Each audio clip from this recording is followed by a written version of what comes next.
Hello, folks. Good evening, and welcome to the Wayfarer Project, where we're doing some earworming, kind of like bookworms, but with ears and eyes. Well, tonight we are closing up our waltz through Merlin 1998, starring Sam Neill, Miranda Richardson.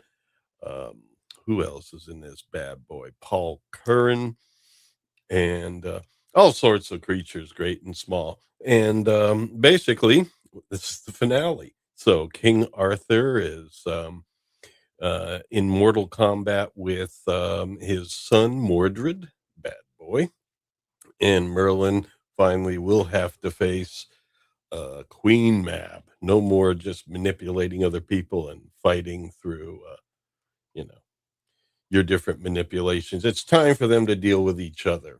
So we get to have that tonight. And I will be joined by some colleagues in a moment, but it looks like some of our colleagues are taking a little extra longer to get here. In fact, I might need to check on this for a moment. Make sure. Well, I did get a positive response today from my email, so the links should be out. But it's just taking them a little bit of time. And my wife Liza, who joins us, is I heard a boop. I heard a boop. But it says device not connected. So whoever is joining us right now, that is Colin. Yes, your device is not connected, Colin. It's not showing the avatar, so you might want to click the three dot menu and get an avatar up. It's not even showing a nipple. It's like trying to do your cam, but there is no cam signal. So do with that information what you will, Colin. Mm. Oh, now I am seeing nipple. So you are at least in avatar mode, but I think you have to upload it again. You know how StreamYard is. But anyway, we are about to be encountered by this gentleman right here.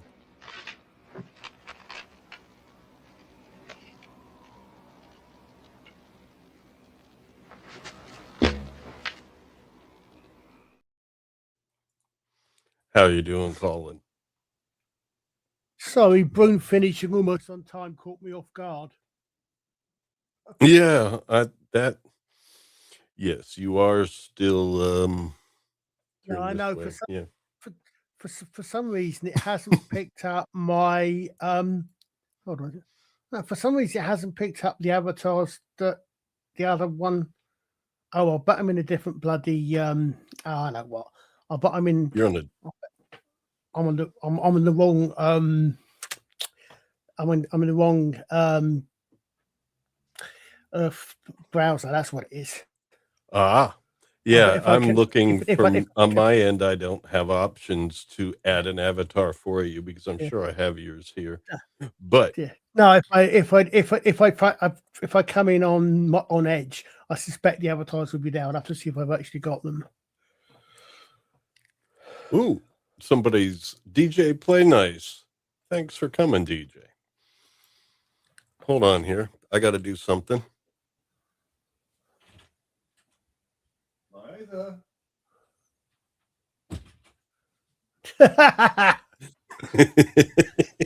It's one of those afternoons. She's been The working missus hard up. on her video productions all day, and she Oh, right. needed a little bit of a lay down. And Oh, right. once you get once you get down, it's hard to get up. All right, Yeah. Scott's Right, in the chat. Our dear friend, who is Chief Mod, Scott Hovid. Yeah, it's still springtime up there. I'm trying to get the right intro here for Scott. We like to recognize our first ones, Scott, Flav, and who is that? Oh, yeah, Stitch is one of our first ones too. Where is Scott's thing here, man? It's just one of those days where everything's going Oh, slow, tell me, including my tell me brain. about it. Ho ho hee ha. All right, well, Scott's here. And now we do have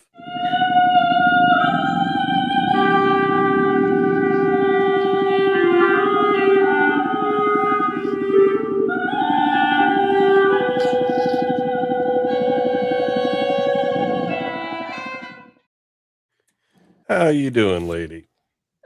Here. Yes. Ye- Hello, chat. Hello. So, what have you been working on at Psyche Opera? I know there's a lot of things going on. Anything you wanted to announce as we're still waiting upon our fourth panelist? I think Dutch Gradient has gotten bogged down in the brown green room. Oh, okay. It So, happened. It what's happened. going on at Such your people. on your channel and stuff, Liza? Share Hello? with our audience. DJ's here I think in the chat. can you guys hear me? Yeah. Yep. Can you hear Oh. me? It dropped out for a moment. Oh, imagine that. Yeah. Soldier on. So, what's new at Psyche Opera? Well, working on a collab with Dave Hunt Blues, and so made a recording yesterday before the stream. I got to get some editing done, but also did some post production on the last stream, so it's watchable on the replay. So guys, please do check it out. I do review 2 cigar box guitar tutorials by Busker 909 and Renzi Rios, which will be on Psyche Opera Creators Live on the May 21st. So I'll have that up on my community post to remind everyone. Very nice. I put your link in the Yay. chat. It's also in the description, folks. Ooh, okay. We got We got Yeah, a lot of people in the chat. Nice, yeah, we Scott. do. We People have are starting to find this this gem that we have here on our It's too new bad it's the Wednesday last night episode streams. of Merlin, Oh, though. don't worry about that. We got Excalibur coming next week. Oh, So Excalibur. and we have a panelist that will be joining us. Our British numbers are going to double next week as far as panelists are concerned, because we are going to be joined by someone named Alex. But Colin, you could probably give a better description of your colleague. Yeah, he's the chap that runs FFSI, or who's FFSI. He started the FFSI channel. And what is FFSI? Fan fantasy story ideas. This is we've not done much, but it was his idea. We actually sort of do exactly what it says on the tin. We did. That's where Scott's usually kind enough to put the link up there in the chat as my channel, unquote. Yeah, so we get to see more of this gentleman. And I've listened to some of your streams. They're very interesting, and especially for people really into fantasy and all that. And so Molly heard we're doing Excalibur, so we're going to be joined by Alex. Yep. We've got There'll be more people tired in the UK next week. I think we're going to probably soldier on. Dutch Gradient will be with us in a moment. I know he got the link because he did reply to the email. So he was in the chat. He says I should be there in a couple of minutes. Oh, okay. Yeah. By the way, Ardent Party, you should build a cigar box base, and when you do, please email me because I would love to see your base and maybe have you on my channel. Yeah, Liza does feature creators, so you craft. Actually, she's into all sorts of instruments. So if you craft musical instruments, and get in touch with Liza. We also do some things here on Friday nights. This Friday, in 2 days. I got to get those slides done tomorrow while we're getting our car fixed. We have the Fender Stratocaster this Friday, so that'll be at around 7-ish Eastern U.S. time, so that's midnight and some change in the UK. But we're not following a brown stream Friday, so we'll start on time. Yeah, this is the secret to starting on time. Don't follow a brown stream. Poor Mr. Brown. Well, there is good news in the land. King Arthur and his merry knights, I think they're called merry knights, they have returned I'm from not their a merry man. Thank you, cheers, Scott, by the way. They've returned from their Grail quest without the Grail. Yeah. But they're back. So that's all good. And so at least they're back. And guess who else is back? We have this gentleman right here who was talking about some toys just a few minutes ago. Hey, what the hell are we supposed to use, man? Harsh language? I'd like to keep this handy for close encounters. I heard that. Hello, handyman. Hello, indeed. Brown wanted to send his heartfelt apologies for not calling out the Passover to the show. He has had a very bad day. He was working very hard to keep up good spirits on the show. Oh, wow. I'm sorry. Well, Aw. we are Yeah, definitely. he is sorry. So. Oh well, no, that's no big deal. I'll message him afterwards. He may be busy and stuff, but there's no hard feelings. I didn't even totally notice because as soon as I heard him winding down, I just, launched and I was already engaged. So I did promise him I would explain for him. Yeah, but if he's not able to, if he's not able to get back to my message next week, I'll just say there was no problem at all, and I hope that whatever made his day hard gets easier. Yes, sir. Amen. Yeah. I'll tell you though, that stream we were just on, Mhm. it was the fastest 2 hours I can remember in a long time. Well, we're going to said- slow things down now. No, he said, okay, that's it for now. And I looked at my clock like, it's already been 2 hours? What? So yeah, it Caught me by surprise. I was just about to start to make some coffee and hadn't even turned the laptop on. So, but at the same time, oh man, there's just I wish I had that. I wish I had that. I wish I had that. I wish I had that. Oh wow. Oh yeah. So many props and toys and models and books and oh man. But yeah, there is a point in your life where maybe you do want to, capitalize on some of those things you've collected and, turn that into a little bit of money, which gets scarce as you get older. yeah. Not that it was very abundant to begin with, but I know that anymore it's like, man, yeah. Fortunately, we are able to weather this storm, but things are a little rough, I think, around the world. Sympathise with Dutch wanting finding it more and more expensive to add to his cosplaying gear. I can understand that entirely. Oh well, we have a reenactor here. Exactly. No, you don't understand. I mean, I have a picture of me in my aliens armor, the Colonial Marines armor. Mm-hmm. But I realized very quickly that if I wanted to truly cosplay it, I couldn't afford it. Yeah. I mean, everything just costs so dang much if you want it done right. Right. Yeah. Yeah. Exactly. Right. Yeah. A lot of the cosplayers they'll do things like they'll have the Gerber Mark II knife, but it's only the handle and 1 inch of the blade that goes into the sheath because they're 3D printing them, and they'll get in trouble if they 3D print a plastic sharp knife. Yeah.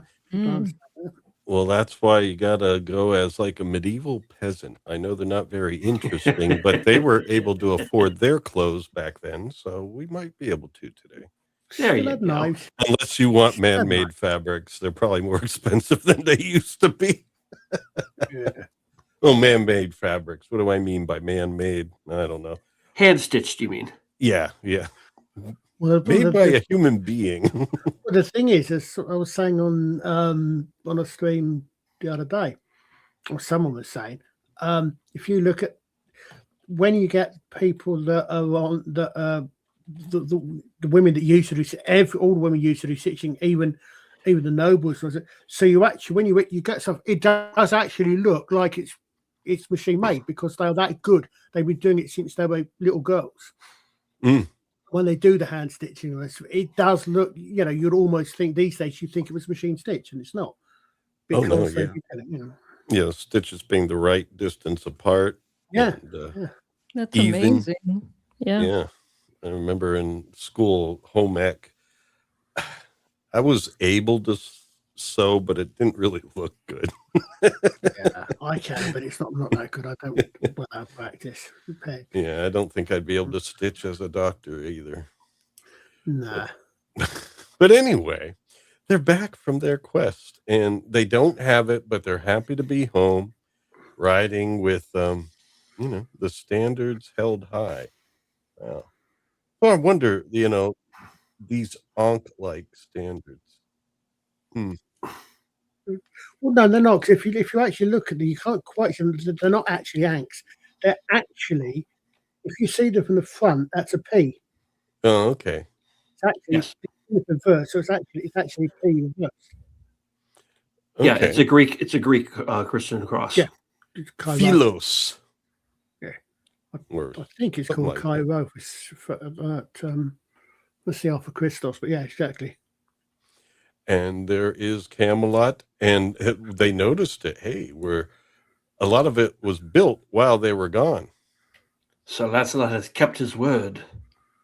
Yep, he kept your queen happy. I mean, and his wife killed herself over it. Yep. Oh man. We have to ride in with our banners held high, sir. Yeah. You're right, Gawain. These guys are not going to get the musical number that we got in Monty Python and the Holy Grail. They're not because going to it's not as cheerful a place. They're not going to get Carmina Burana either, which we get in Excalibur. And I don't recall Gawain's name being spelled with an E. Gawain Johnson? I don't know. Well, no, it's not spelled with an E, but as we know, he said it. It was in the subtitles. It was with an E. I was like, hey.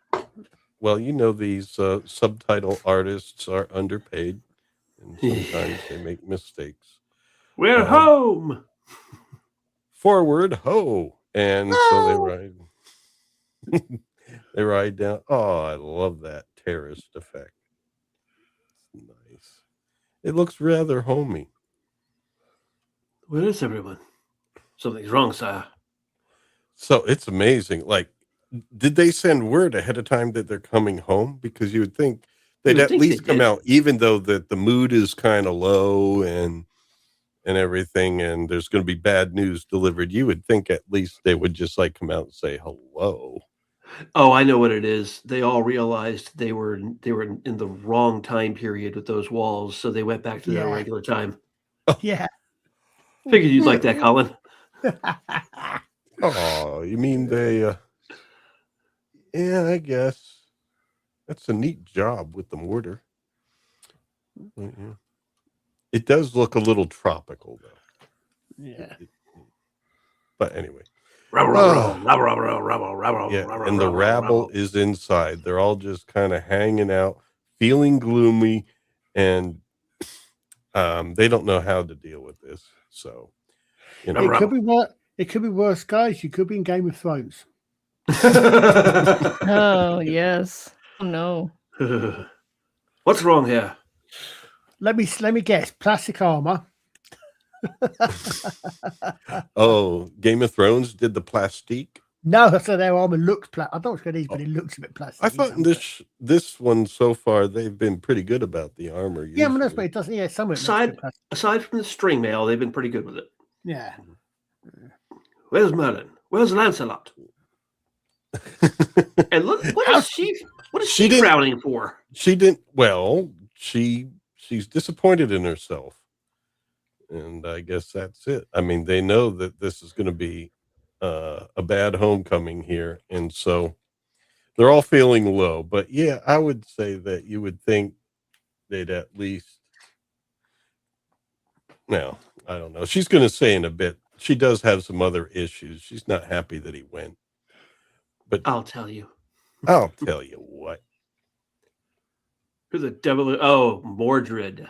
Like, I don't tell you. Who's this? Who the devil Who's are this you? guy? Yeah, some guy comes from the back of the room. Oh, that's why they're probably also down. They found out not only did Guinevere and Lancelot do what they did, this Mordred guy saunters in and he brings out any crowd down. And then, of course, the news that he's Arthur's son. What? Which, by the way, I'm sorry, this is ludicrous. Any claim he has to make of that is thrown out the window when you realize Arthur would have had to have been like 5 when he fathered this guy. Well, remember that I know. Mab accelerated. I know, Yeah, but how do exactly. they explain that to the townspeople and Oh, actually yeah. have them believe it? That's true. Well, they do know That's Merlin true. has done some Well, assorted Yeah, things. but you've got a guy in his 20s claiming that this guy who's 30 is his father. I'm Yeah. like, Hmm. yeah, I can see the family resemblance. not at all. Elegantly put. Who the devil? Well, Bors was there when, what was it? Merlin changed the likeness of Uther. And so he's at least witnessed some things. Yeah, but again,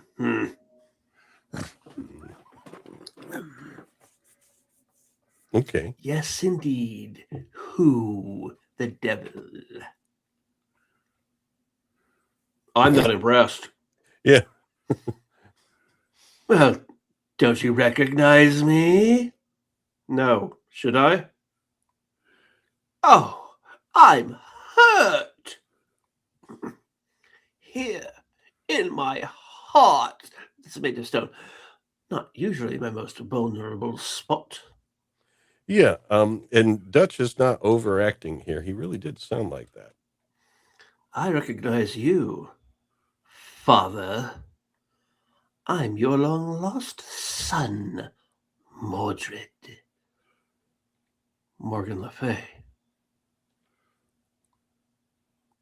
Uh-oh. So, yeah, didn't Merlin kind of hint that his Merlin did tell him that, yeah, that was your sister. And this guy is going to destroy us all. Yeah. But And he does. fortunately not a twin sister, so he didn't have to say a twin sister. You ever see How It Should Have Ended? How what should have ended? A YouTube channel called How It Should Have Ended. HISHE. Oh. They do they do very humorous cartoon takes on movies. And for Return of the Jedi, it's like feelings for your sister. So you have you have a twin sister? I have a daughter too? Oh my gosh! I can't wait to tell everyone. He goes to the emperor and he goes, "Hey, wait a minute! You told me that Padme died in childbirth. How could I have a son and a daughter then? They lost the will to live. That's it. I'm gonna kill you. Ah! No. Yeah. Yes. That would have been a little bit. I don't know.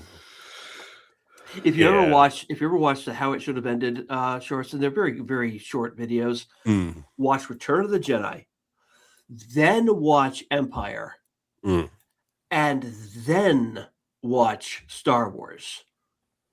Because if you watch the Star Wars one first, Empire and Jedi can't happen. If you watch the Empire one first, Return of the Jedi can't happen. So watch them Jedi, then Empire, then Star Wars. They're brilliant. How It Should Have Ended. Okay. Kind of I'll give like you how it's made. I'll give you a hint. The rebel base will be in range in 4 hours. I say they're in range now. Hyperspace jump. Bing, rebel base. Well, we're boned. Oh, wow. Well, I don't know what to say. I'm lost for words. But Not is, father. Was. speaking about Morgan Le Fay, Mama. Yeah. Le She Fay. passed over into a better world. And she sleeps alone at last. A great loss. One day she was laughing, smiling. Wow. The next, gone like a summer's breeze. The Yeah, next, gone like a summer's breeze. I know. It's just god awful. That's the thing. You know, Morgan Le Fay wanted to breed this guy to take the throne, but she should have raised him to be nice to her at least. But I guess when you Yeah. make an evil offspring, they're going to be evil to everybody. Yeah. Well, she didn't really raise him. Mab kind of did. Oh, that's, yeah, she She's took evil. over. Yeah. She took over at the end. And he turned out so well. Oh, wait. In the midst of life, etc., and so on and so forth. He sounds like Frick there. Yeah. It's why I'm here. I don't understand. To protect your interests, father. You see, your interests are my interests. Ah, they're interested in the same thing. Whilst you were away on this great spiritual quest to cleanse your soul. What? How should I put it? Your prize knight banged your wife.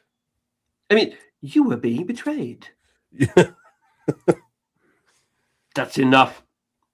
It isn't. So come, Merlin. Let's speak the truth at last. Yeah, that's Merlin came in and he's like, that's enough. This is not the right time. And, you know, there's a way of doing this, but not like this. Father, Lancelot betrayed you with the queen. Or should it be the queen betrayed you with the Lancelot? No pretense, no point being pedantic. You were betrayed. At least he's not pedantic. This isn't the place. Who's saying that? Merlin or Arthur? Yeah, Merlin. Merlin. This isn't the place to discuss this matter. Oh, I think it's the perfect place. Is it true? Arthur, you have just returned. We must talk calmly. Guinevere, is it true? Yes, it's true. Mordred, you have no right to be here. I have every right to be here. We all have. This isn't a private matter. It concerns us all. Yes. As Gavin said, I warned you. How could you do that to me? Didn't you think of me at all? You left me alone for years. Did you not think of me? I was begging Lancelot just 2 days after you left. Oh, no. It was longer than that. It took a while. Was it? It didn't feel like it. Yeah, they rushed through the story, but it was a while till they. You started just doing assume there was some cameo, time pass. What of my honor finding out my husband had a child by a woman named Morgan Le Fay? Oh! Before he married you, by the way, dear. Before you were married. But he was her. She was his sister, though. Well, no, but the point is that Half sister. if she then brings that up, but she says she hasn't brought that up. Good one. that's Mordred there. But we're going to talk about this treason stuff later there, because there's something about Mordred's argument later that I don't see. He did not say treason. He said betrayed. Well, later he does say treason. Oh, fair enough. But by the way, saying good one, it's definitely a modern saying.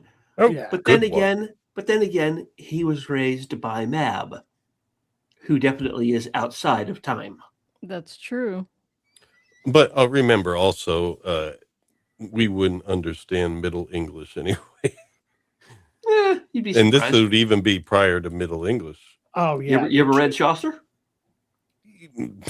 Yeah, because on the second page you could translate what it just said in Middle English on the other page. Well, no, it was like left, right, left, right, left, right. You know? Yeah, see, I didn't get that version. And it's like, what? Is When this that a up, Swedish chef? Bork. Many tears will somebody lost with Fugel's song.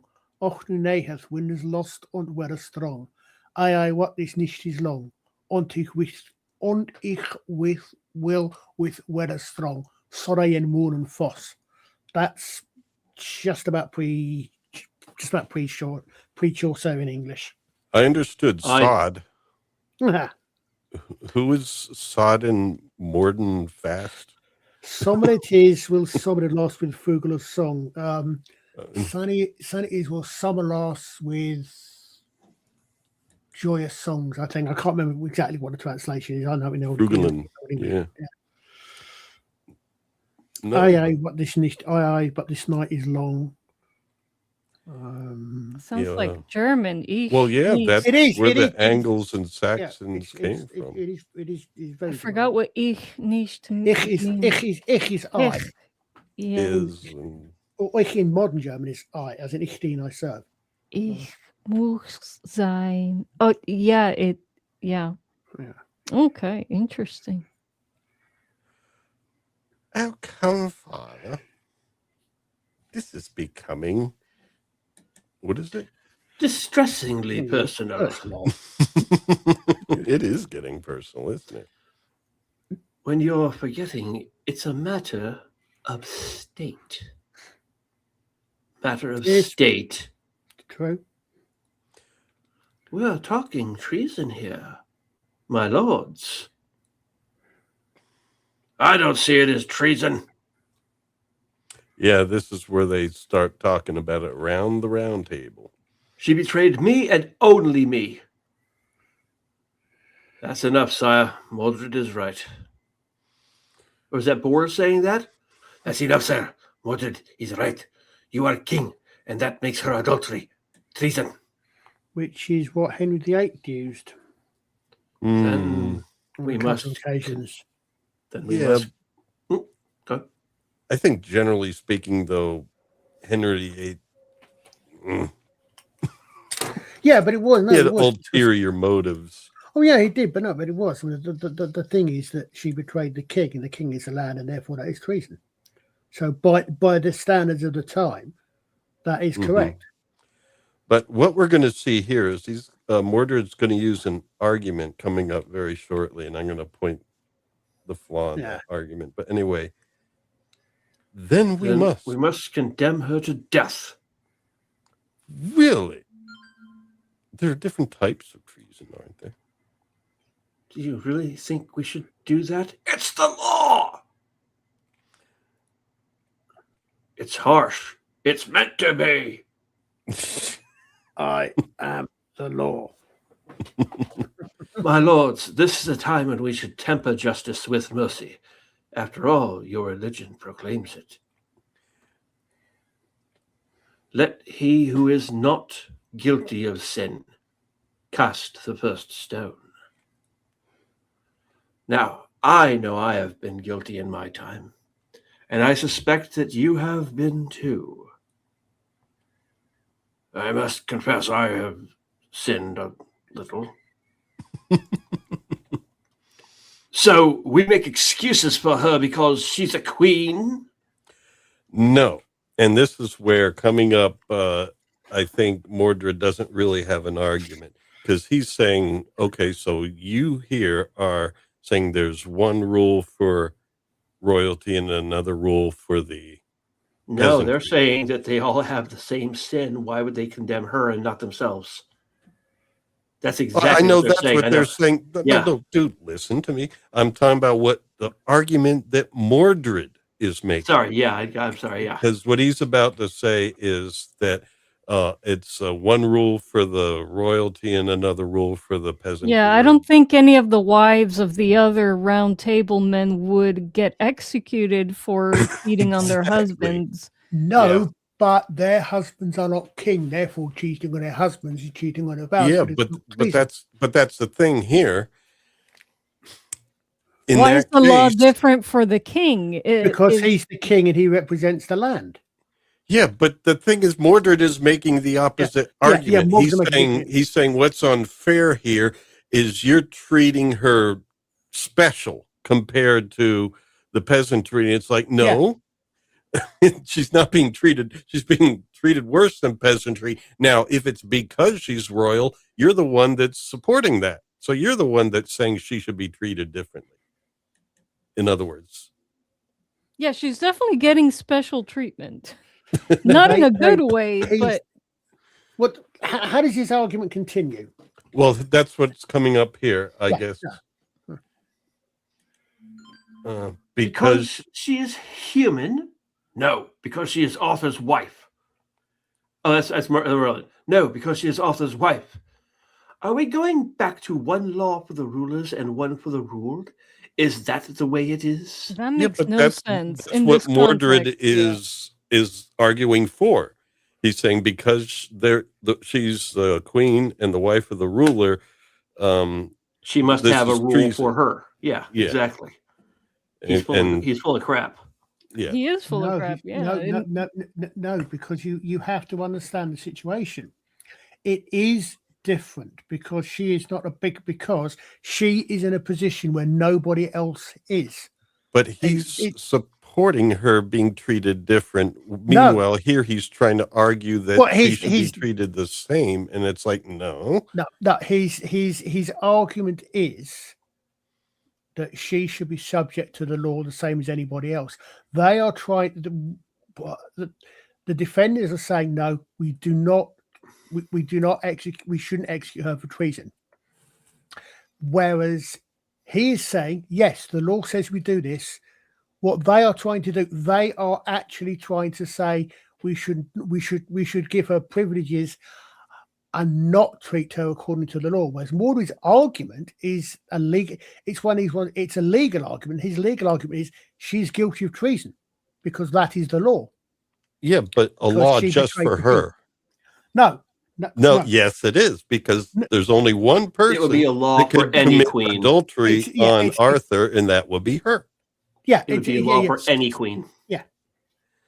No, but in this context, there's one queen and everyone else isn't. And here you're basically saying, "Oh, you're treating her like everyone else." When really, this law treats her not like anyone else. The law itself is giving her different treatment from everyone else because the wife of a peasant is not going to be executed for cheating on her husband. No. She's not being executed for cheating on her husband. She's been executed for treason. I know, but the application, Colin, the application of the word treason is totally off the wall here. Treason, it is, but but the point is that is the way the law works. Yes, but I'm saying the law itself is unjust and the round table is supposed to be different, right? Not even that, because basically Mordred is saying, oh, you're trying to protect her, and by protecting her, you're treating her differently than anyone else would. Yeah. And it's like, no, but you're upholding a law that treats her differently than everyone else. No. Yes. Because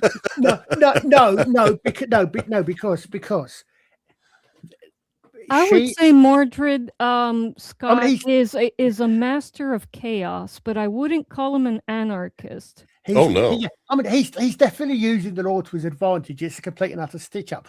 But you have to remember there are actually two offences, if you want to put it away. Actually going on here, right?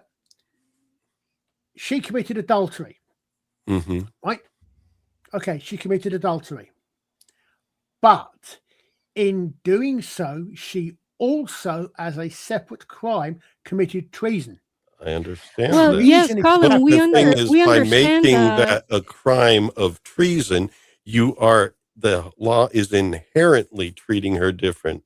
Exactly. But and here in Camelot, the law is supposed to be tempered with mercy. Yeah, that's also the And so- argument Yeah, absolutely, yeah. Mordred's And making. so it makes no sense that they would have a law like this on the books in the first place.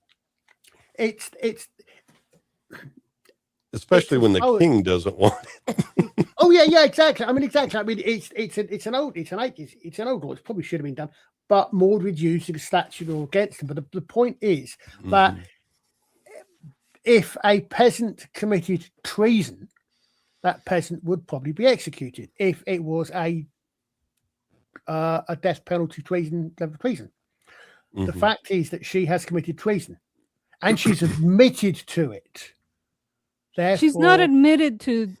she has because Yeah, she has. Well, she's admitted to what she did, but to I mean, cheating we on him. But yeah, the and thing therefore, is, and that because he's the king, that is treason Yes.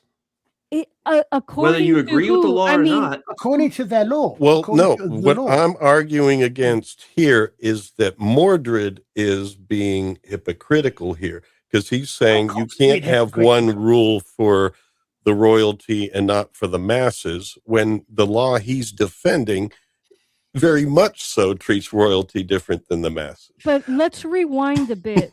when Arthur was talking to Merlin about establishing Camelot, he says he was going to establish a city of peace and mercy and Yeah, exactly. And so why would a law be like that be on the books in the first place? So what Because law Arthur was never- Mordred citing in the first place? Because- I think he just made it up. No, because Arthur just never expected his wife to betray him. It never Not occurred to- to Arthur.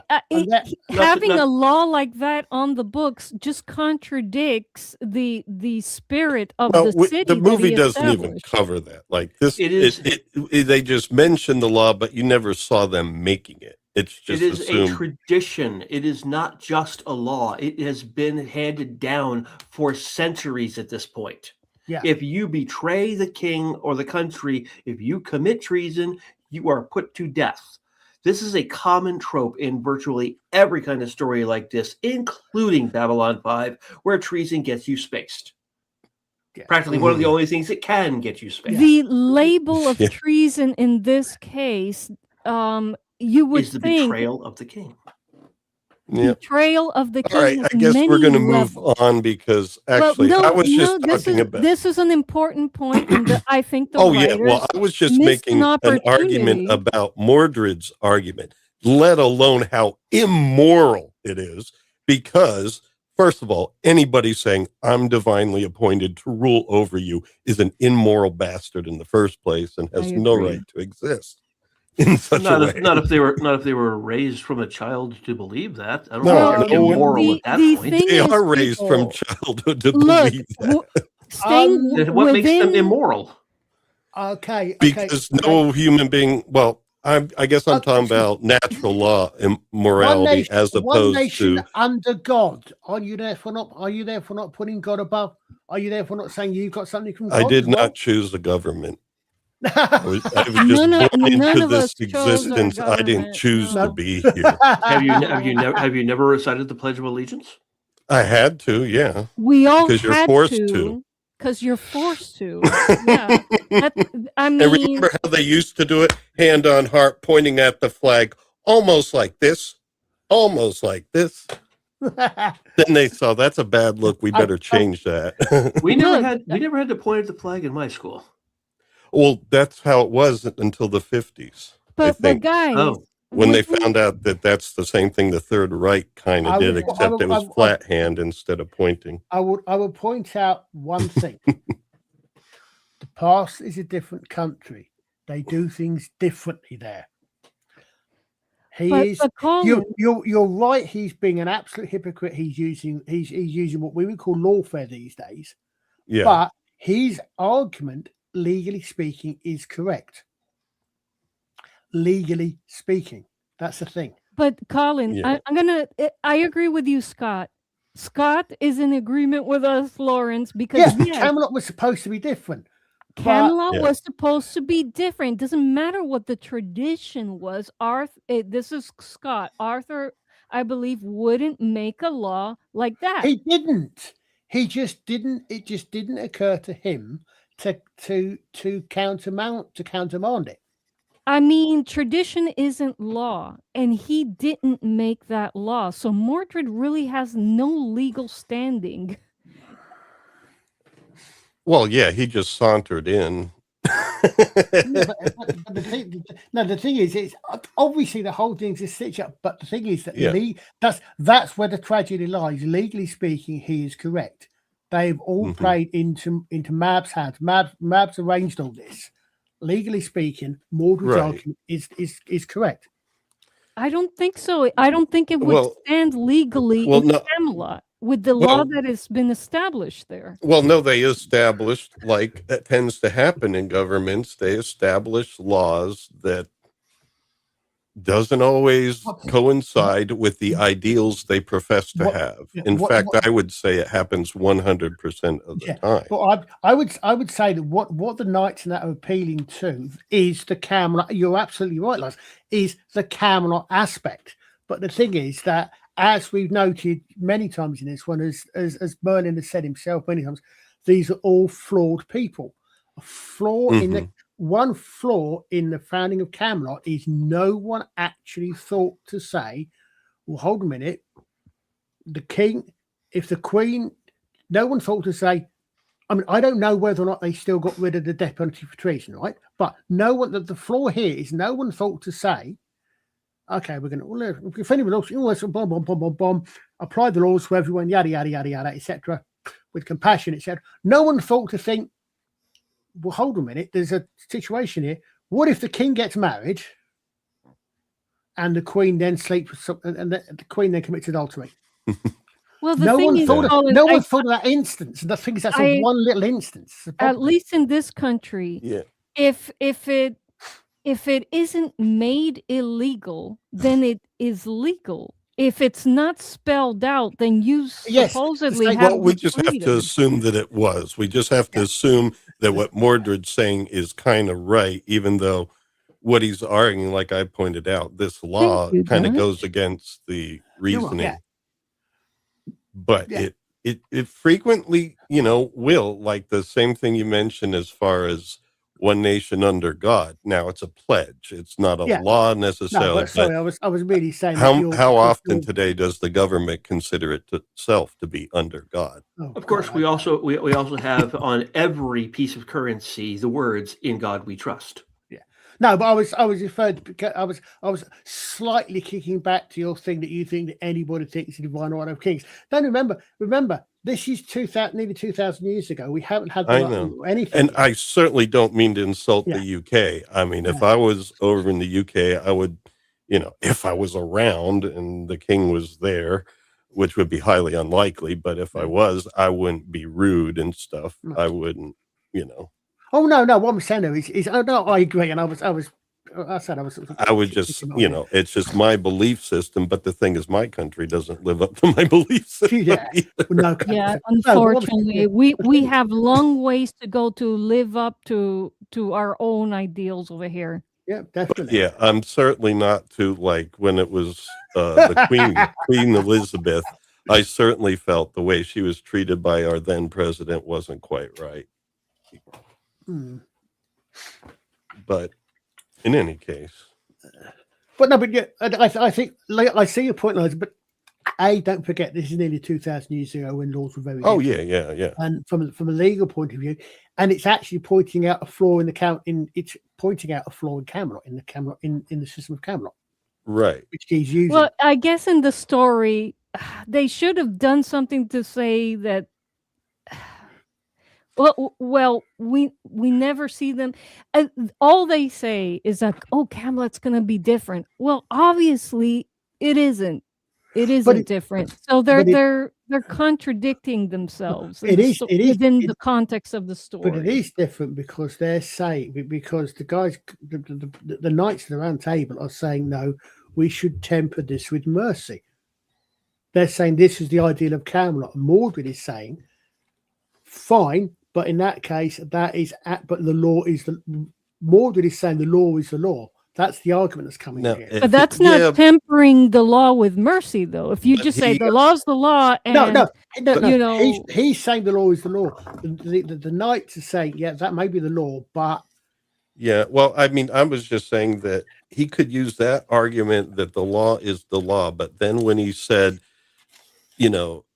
it's like one law for the royalty and another for the masses, it's like, well, in this case, that's what the law is, unfortunately. exactly. So if they would have just taken that argument out, he would have been more consistent with himself. But the thing is, he doesn't even really believe what he's saying. He's just looking for any excuse to cause discord. Are we going back to one law for the rulers and one for the ruled? Is that the way it is? Are we going back? We have something so much more modern and open here at Camelot, don't we? Arthur, yeah, so open. I thought Camelot was to be different. It is. Then show the world you mean it. Yeah, he railroaded him, basically, is what happened. Merlin, what should I do? Oh, no, you got to ask a wizard? You must do what you feel is right, of course. Oh, no, it's not Obi-Wan. In the end, you must uphold the law. Yep. Oh, my gosh, not the law! Well, in this case, it's like the now you're saying she, the law says this, but it's like by her cheating on the king, is she really hurting the land, as one would say? She may be making him look bad, but she's not really hurting any of the people in the country or anything like that. She's betraying the king. She's lessening the king's authority. She's defying the king's authority. That's what she's doing. Mm-hmm. And yes, it's a stitch. The whole thing's a stitch up. Yeah. I mean, and I'm sorely disappointed with Merlin in this scene, because it's like, you're supposed to be the champion for good. Yes, you've done some bad things to try to keep the peace, which he is a flawed individual. He's made some bad decisions himself. Here's another. This is another example of a bad decision Merlin made. Yeah, absolutely.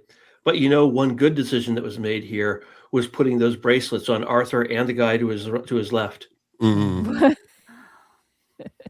Yeah, I wish I had. Don't you think so, Colin? Oh yeah. I was watching a Metatron video earlier on. Oh God. Metatron. Yeah. He's a great guy on X. Yeah, but that's the name of Enoch. When Enoch ascended, his name became Metatron. Wow. Literally the voice of God. Yeah, that's it. That's who he's. That's who he calls. Because his handle used to be the Metatron has spread his wings. Yeah, he's an Italian guy, but he now lives in the States. But he was responding to the trailer for the Odyssey. Uh-huh. Oh no! He was going. Oh no! Another wombats again. Dutch Gradient. Barbara got one of your memberships. Barbara from. I know. I saw. Oh, excellent. That's Barbara very Lawrence. nice. I am Babs. Yeah. This is the second time she has picked up a membership from me. I wish she would renew the memberships when they expire. Oh well, they're dealing with their own struggles. Oh yeah, they're struggling YouTubers just like us. So if that is so, then I am thrilled to gift them every time that it comes up. No, but we're in the same boat as B-roll stage. But pardon we are actually monetized. YouTube refuses to monetize them because they say it's reused content. But it's like, look at all the channels that are monetized that do the same thing. It's just BS. Pardon another aside. Colin, I don't know if you noticed, but Metatron did mention today he is taking his citizenship test. Yes, I saw that. Good luck. Become a citizen of what? The United States of America. Oh, so where's he from? Italy. He's from Sicily. He's from southern Sicily, from Italy. Sicilian. Yeah. Well, But he's another one. He's one. I mean, he right. does a lot of Roman and Japanese. He's another one of these people who's fascinated with Japan as well. But he does a lot on Roman history and medieval history. But I think Metatron was actually, that comes from the book of Enoch, which was not included in the canonic Bible, therefore doesn't count. I've got a feeling actually that Metatron was played by was Derek Jacobi in Good Omens. No, it was and by Alan Rickman. Alan Rickman in Dogma, yeah. I don't remember. I'm not seeing Dogma, but I think the Metatron's Dogma is a very controversial movie. It's basically, if you have a really good sense of humor about religion, you can enjoy it. If you don't, you're gonna hate it. Mm. I don't think it outwardly tries to bash it, just maybe the dogma of religion, but not necessarily the message. So that's the thing with me. If it's something that's not bashing the idea of believing in there being a higher order than us humans and us wanting to align ourselves with those forces for good in the universe, so to speak, then I'm fine with it, Art and Party, I'm sorry that has happened to you here on YouTube. What is your channel on Rumble? Oh, I've checked it out. Chat? Yeah, didn't I mod Ardent Party? Yeah, Ardent Party. He is a mod. He has a wrench. Yeah. Yep. So you can post your link. And he's a member. Yeah, I did check out a video in the past. A lot of people have found refuge in Rumble. Ardent Party.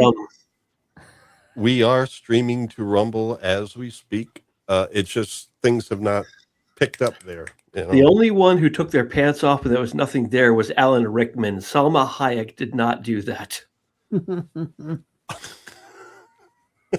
Ardent Party. Oh my gosh. You would have had to have seen it. Because Alan Rickman shows up in Linda Fiorentino's bedroom and she pulls out a baseball bat and he's like, "Oh, what are you going to do? Hit me with a fish?" And all of a sudden the baseball bat's a fish. And he goes, "And besides, I couldn't rape if I wanted to." Drops his trowel. "See, I lack the required equipment." Yes. Angels are supposed to be somewhat, well, if he's an angel, whatever. Something like that. All right, let's get back on. I'll go with you on it for that one. Yeah, but the interest there is that, of course, he's saying she'll be tried for treason. Will be tried for treason. Sorry, Colin. I wasn't trying to cut you off. No, I said technically he's already admitted it. But I think since we are taking a little bit of time here, and I guess we could summarize what happens next. It's like, Arthur was railroaded. He's got to. So you can see guys at the table putting their hands in their faces. "A great decision, fair and just, right, Father?" "Oh, shut up, you brat." Well, they're split on it. Because the thing is, they're stuck because they have said they will rule by law, which is fine. But now the law is being used against that. They've been made to enforce the law, which is what they said they do, but it's just coming back to bite them. And Mordred's all proud of himself. Next slide. Yeah. "I want you out of here." "Yeah, well, you can't get me out of here because I'm your son." Yeah. Well, one thing I agree with, like Sheridan says to an upcoming episode that we're going to cover when he and Delenn talk, how like moral principles. Yes. If you build buildings, it's like building on sand. If you don't uphold the moral principles, the law is going to be corrupt. Exactly. This is not the first time. It's not the first time you've mentioned that. And I'll tell you something. Every time you say it, it makes me think of a fantastic computer game I used to play, Dune 2000. When you built, remember, it's Dune, the desert planet. Okay. So you're talking about literally building things on If you built on concrete, your buildings would retain their full strength and be 100%. If you did not take the time to place concrete first and just quickly put up buildings, they would quickly drop to 50% health. Mm. which in case of the wind traps that got you power, that meant 50% power. Wow. Yeah, Well. every time you say it, I'm reminded of that. Well, no, it makes sense that a game would do something. It's like, all right, if you need to make a quick temporary building, it's going to be temporary. But if you want something that's going to stand, it needs to, have a structural foundation. Geologically speaking, most of North Florida is built on sand. Well, it's actually it's what do you call that? No, your dad looked at it. We have it's like crushed coral and limestone and things like that. Oh, So wow. it's not really literal sand. Well, Back in it has the consistency of sand. Well, Back in- because the top gets ground a bit, yeah. back in Maryland, the DC suburbs, northwest DC suburbs, they're in the Piedmont of the Appalachian Mountains. So there you're talking about clay. Mm. There's no topsoil there. I moved to my current digs, and holy cow, I actually have topsoil in my yard.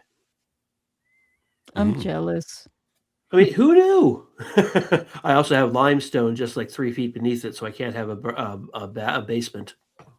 Oh, But yeah. you can grow stuff. You have rich soil. I also have rabbits and moles and voles and woodchucks and birds, and I grow things in a hydroponic garden inside my house.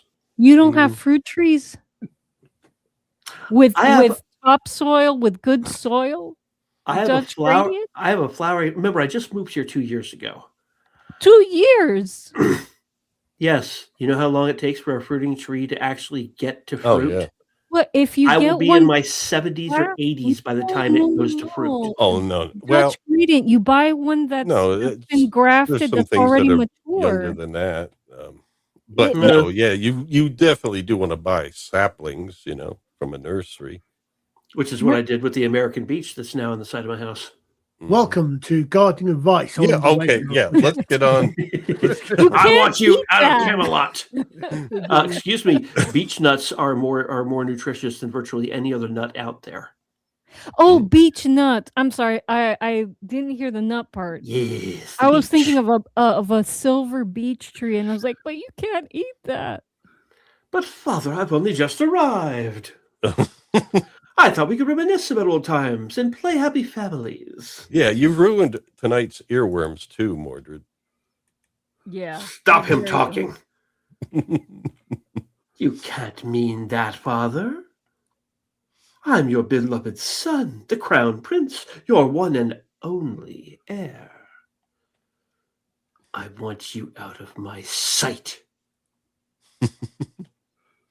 Embrace me, Father. Never. Or I'll take what's rightfully mine. It's not rightfully yours as long as he's alive. Gods, seize him.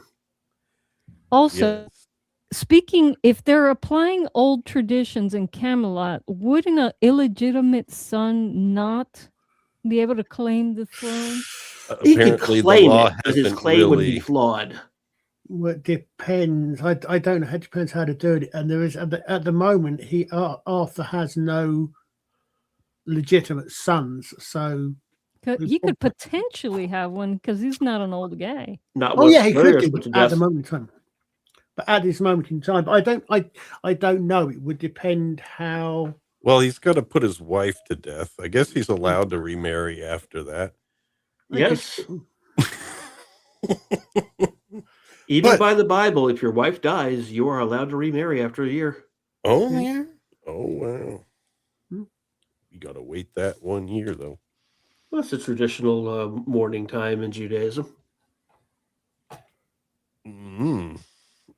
So they took that, but not the dietary law. All right, guards, seize him. All right, so they seize. No, they don't seize. He just starts acting. He's stronger than 10 men, though. They can't seize him. Yeah, but they never said which men. Oh. I think Colin made that joke first. Yeah. Don't get up. I know the way out. And so he leaves. I'm sorry, Father, but I'm going to destroy you. Isn't that treason? It is treason, isn't it? Yes. Like threatening definitely your a threat. father. See, threatening your father, the king, and telling him, "I'm going to destroy you," but yet his wife, who just slept with another man, gets. Oh, that's all. Just slept with another man. Oh my god! Well, that's this would be a threat, which could be. It is treason because it's classified against as- the king. Right? Yeah, well, and also it would be equal too, because any citizenry, if they were threatened by someone, it might be construed as attempted. Well, maybe not attempted, but there's probably laws against threats. Yeah, but Guinevere, all she had to do is just sing, "I wouldn't ever try to hurt you. I just needed someone to love me, to fill the void while you were gone, to fill the space of Okay. emptiness." I'm only human. Oh, okay. there Human you go. League. Human League. Well, it's I'm glad you got it, aptly Liza. Yeah, I remember it now. When it got to that point. He was Go on, Liza. he was singing the bridge. Mm. Not usually a part of a song that's coded. Yeah, I have a tendency to do that. Interesting. And this time, your pet wizard won't save you. Oh man, and there we see. I love those shafts of sunlight coming through the clouds like that. That Oh, is yeah. pretty. Avalon, Avalon. My mother's grandmother told her, whenever you see that, that's the sign of someone being taken up to heaven. There was something we saw that one time, a performance where a lady did a piece about them, and it was a video as well as music, and there was a name for it. I think it was the Hopi tribe had a name for them. And it was something related to like the spokes of a wheel. Obviously it was later after, Europeans had come and everything, and it was almost like the wheel of time. And so I think of Journey. But anyway, back to Nimue. Now, has she committed treason? No, I don't think so. No. Could have. Against Vortigern. Her father did against Vortigern. Well, he didn't. Frick just said that. And then he did after he said that. Because the guy took his daughter. Exactly. No, tried to kill his daughter. Yeah, tried to kill his daughter. So it's like... she got better. Oh, that's a flash. I think it's Mab. A flash of light. A purple flash. Yep, that's definitely Mab. Did she call Mab? No. Yes, she did. She did not call Mab. Did she? She said Mab, yeah. I don't know if I included the subtitle, but I remember I didn't see it. But I remember hearing it but she said it softly. Yeah, she did just go Mab. And one thing these subtitles often leave out are the names when they just say a name. I'm here, Nimue. You made me a promise years ago. Will you keep it? What made you change your mind? The king is coming home. Merlin is free to be with me. I've discovered all I want is Merlin. Will you agree to live with him in a place that I choose? No, that wasn't in the original agreement. That's true. Which is why she's asking, will you agree to this? No, I want a condo in Boca. Let's see what Nimue says. If you make me whole again. Look at her rolling her eyes there. Go back a slide. Hmm? Really? She's so horrible. Yeah. Yeah, but honestly, still hot. I have to warn you, Nimue. If you go to this place, you can never leave it. What is Miranda Richardson engaged in something recently? I'm Yes. engaged in. Has she acted in anything recently? Oh gosh, yes. Well, I'm trying to place the character. She Not is that 68. second attempt at Camelot. She is not- 68 years old. And most recently, I think her most recent is, it can't be Sleepy Hollow, is it? Yes, Sleepy Wow. Hollow. She was the evil Yeah, but that's not recent. stepmother. Oh, no. She Yeah. was in a movie in 2025 called The Yellow Tie, a TV series called The Last Anniversary. She did the voice of Mrs. Tweedy in Chicken Run, Dawn of the Nugget. She was in Good It Omens. doesn't sound like that was real. Are you familiar with the Chicken Run movies, the claymation No. ones? No, you lost me at Dawn of the Nugget. It's Chicken Run is a bunch of they're very much like Wallace and Gromit claymation movies. They're Oh, okay. hilarious. They're comedies. She did the voice of Mrs. Tweedy. But she was Okay. also in Good Omens. She's been in a whole bunch of stuff for years, mostly TV shows and voices. It's so strange to see a woman her age wear this hairstyle and makeup. I remember girls looking like this in high school. Yeah. This is one Colin will get. She was in the 2016 to 2018 series of Danger Mouse. Oh, well, shit. I don't remember. I She didn't pla- actually catch that. I remember her in Good Omens. Yeah, she voiced the Queen of Weevils. Oh, Lordy. Well, there we go. Yeah, and she's been acting since Blackadder. Right? Thing. Stop it. Oh, you stupid thing. Will he? Well, we know she's 68, so we can just roughly say maybe early 20s. So, What's we're good. That's when she was born. She's been acting since 1980. No, I meant early 20s age-wise. So, you just subtract like 47, 48 years, and we're good. Will he come to me there? Yes, he will. Then do it, Mab. Oh, no. And then we get the Whoosh. the Just a flash. glamour. It's still just a glamour. She didn't actually fix her. And there's our Game of Thrones lady. Yep. She lost. Yep. But then Yeah, we obviously have. she obviously lost as well. I don't think so. It looks Might have like a been. lot of kindling and not as many F words. And then there we have her looking on, and okay. But, we see the kindling taking place and watching from above. And what do we have here? Oh, and someone doesn't waste time. They get out the fire right away. Unlike, some other movies. Wow, such a merciful town, this Camelot. Yeah, I really. could be persuaded to live there. Yeah. Well, the rest of the country isn't necessarily much better, I guess, at that I time. would like to live in the woods with Merlin. There are no laws there.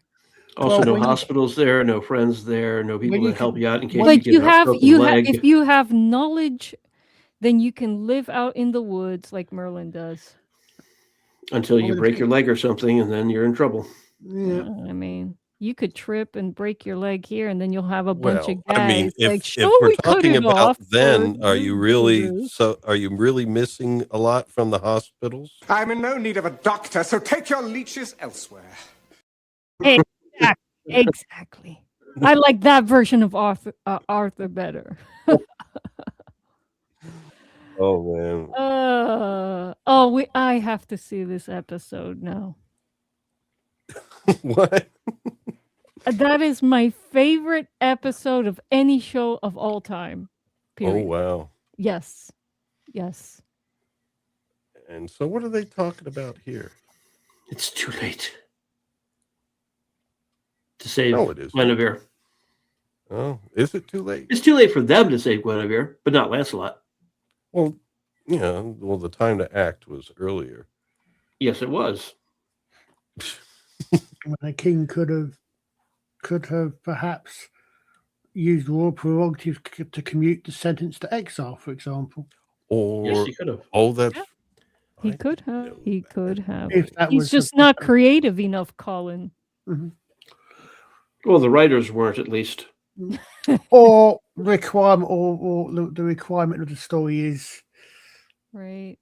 There had to be more to establish this, though, because they they just didn't have painted time. this Arthur like a young man who was idealistic and was going to create a city that was different, and they never established that this was just another Well, the run-of-the-mill town. because the thing is, he starts trying to establish it, and then even before it's even finished, he bogs off on his years-long quest, leaves his new queen, who presumably he has at least consummated the marriage with.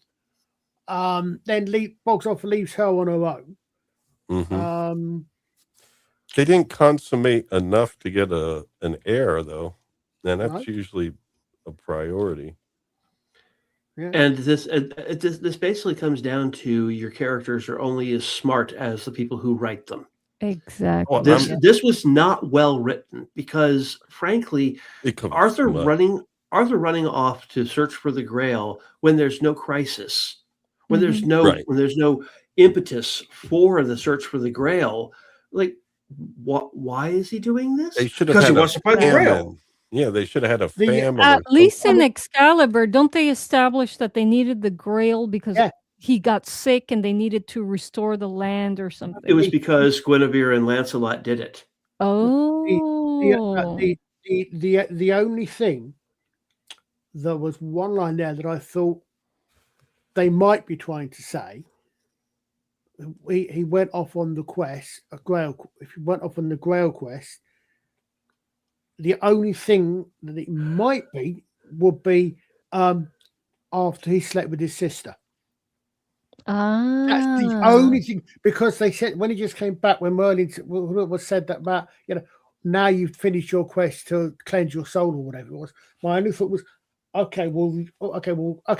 the only thing that could be, but I don't think it was mentioned at all on screen.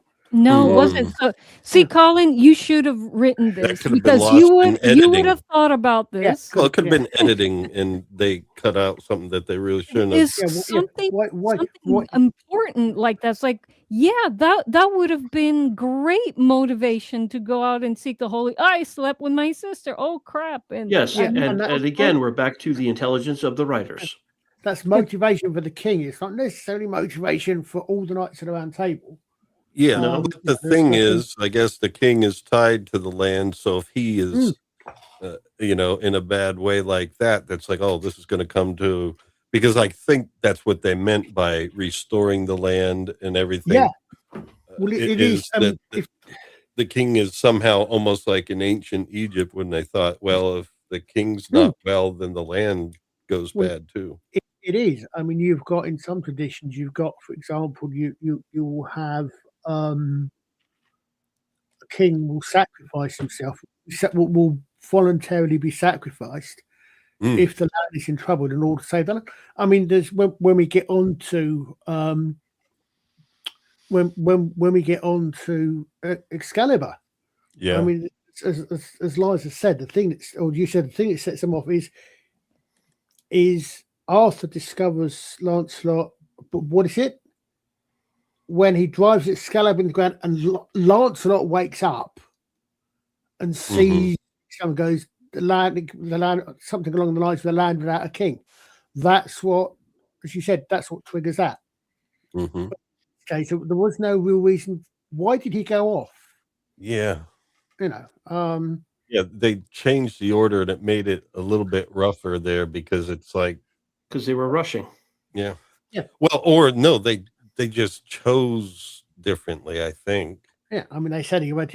Okay, so Arthur has to go off and do the Because do the, here they easily could have had these two do their thing. Well, no, I guess they just felt they needed to send Arthur off on the quest so that these two could do their thing. Yeah. They could have Well, just I sent him off on business. I mean, of course, the other thing is always, of course, that you have to remember this is not a third person omniscient narrator telling this story. You know, it's not like when we see a film and we see most films we see it from the point of view of God, if you like. We're seeing it, we're seeing what's happened. This is not. This is a very old Merlin telling the story. Yeah. So this is actually an unreliable, not necessarily reliable narrator. So this is Merlin taking his memories. I mean, if he's got all this wrong, it's a massive, great thing to get wrong. It's not just him telling his memories. Wait till Frick. He's also telling stories later. He's also telling stories of parts he could not have witnessed. Yeah. Because he wasn't there. Like, for instance, that meeting between Mab and Nimue. Granted, she could have told him about it, but he wasn't there. Yeah. Well, no, she probably would have while he was with her. But remember, she wasn't saying much when they were together coming up. But yeah. But I mean, she couldn't even say some important the overall thing is, yeah. But yeah, I mean, yeah, that's something pretty big to get thoroughly wrong like that. But yeah, I mean, but we also get a line later where Frick, yeah, we're gonna get there tonight, folks. Don't worry, we're ending. And when we get there, Frick also makes him even more unreliable as a narrator. Yeah, I think they were planning a part 2, not the one that was actually produced, but some other type of part 2. Yeah. What got produced as a sequel was hardly part 2. Yeah, no, that I agree with you. That's what I'm saying. But I'm saying with what Frick says at the end of this show, they were expecting to produce a part 2. But the part 2 that we actually got, I agree, has nothing to do with this movie. I was so disappointed. I was mad. I was upset. But in the meantime, Merlin causes rain to fall, and Lancelot rides in to rescue Guinevere. Yay! And then rides off with Guinevere. Yay! I mean, boo, traitor! Well, he's no Kevin Costner. But he did the job. And he disappoints Mordred there. No, Mordred knew this was going to happen, and he could like, use this now to bother? rally the knights that are the immoral knights who probably have ulterior motives to following him. Yeah. Well, Now what are you going to do, Daddy? Well, for starters, he's separated by all this. He's separated Arthur from his greatest knight. Well, they didn't get to establish Lancelot well as his greatest knight. No. Pretty much all that Lancelot accomplished was having a good joust. And then banging the queen. Yeah. Well, he built Camelot, at least he got a lot of housing and urban development done. Lancelot always kept everything to the last minute, but then my memory of Lancelot is that he never got anything right. How can he say something about that when basically he only briefly met Lancelot before he went on the quest? He's saying his memory of him. Yeah, but Merlin didn't go on the quest. Oh, that's right. Oh, okay. Oh, okay. So that's Merlin. I thought that was Arthur saying that. Oh no, that would be I should have been doing it in the old Merlin voice. But then my memory of Lancelot has never been that he got anything right. Oh, okay. Well, that was only just some brief appearances anyway, And so Lancelot and Guinevere rode out of my story. Yeah, they shouldn't have made it a mini-series. They should have made it a series. But then that would have cost too much, I guess, with the cast that they had.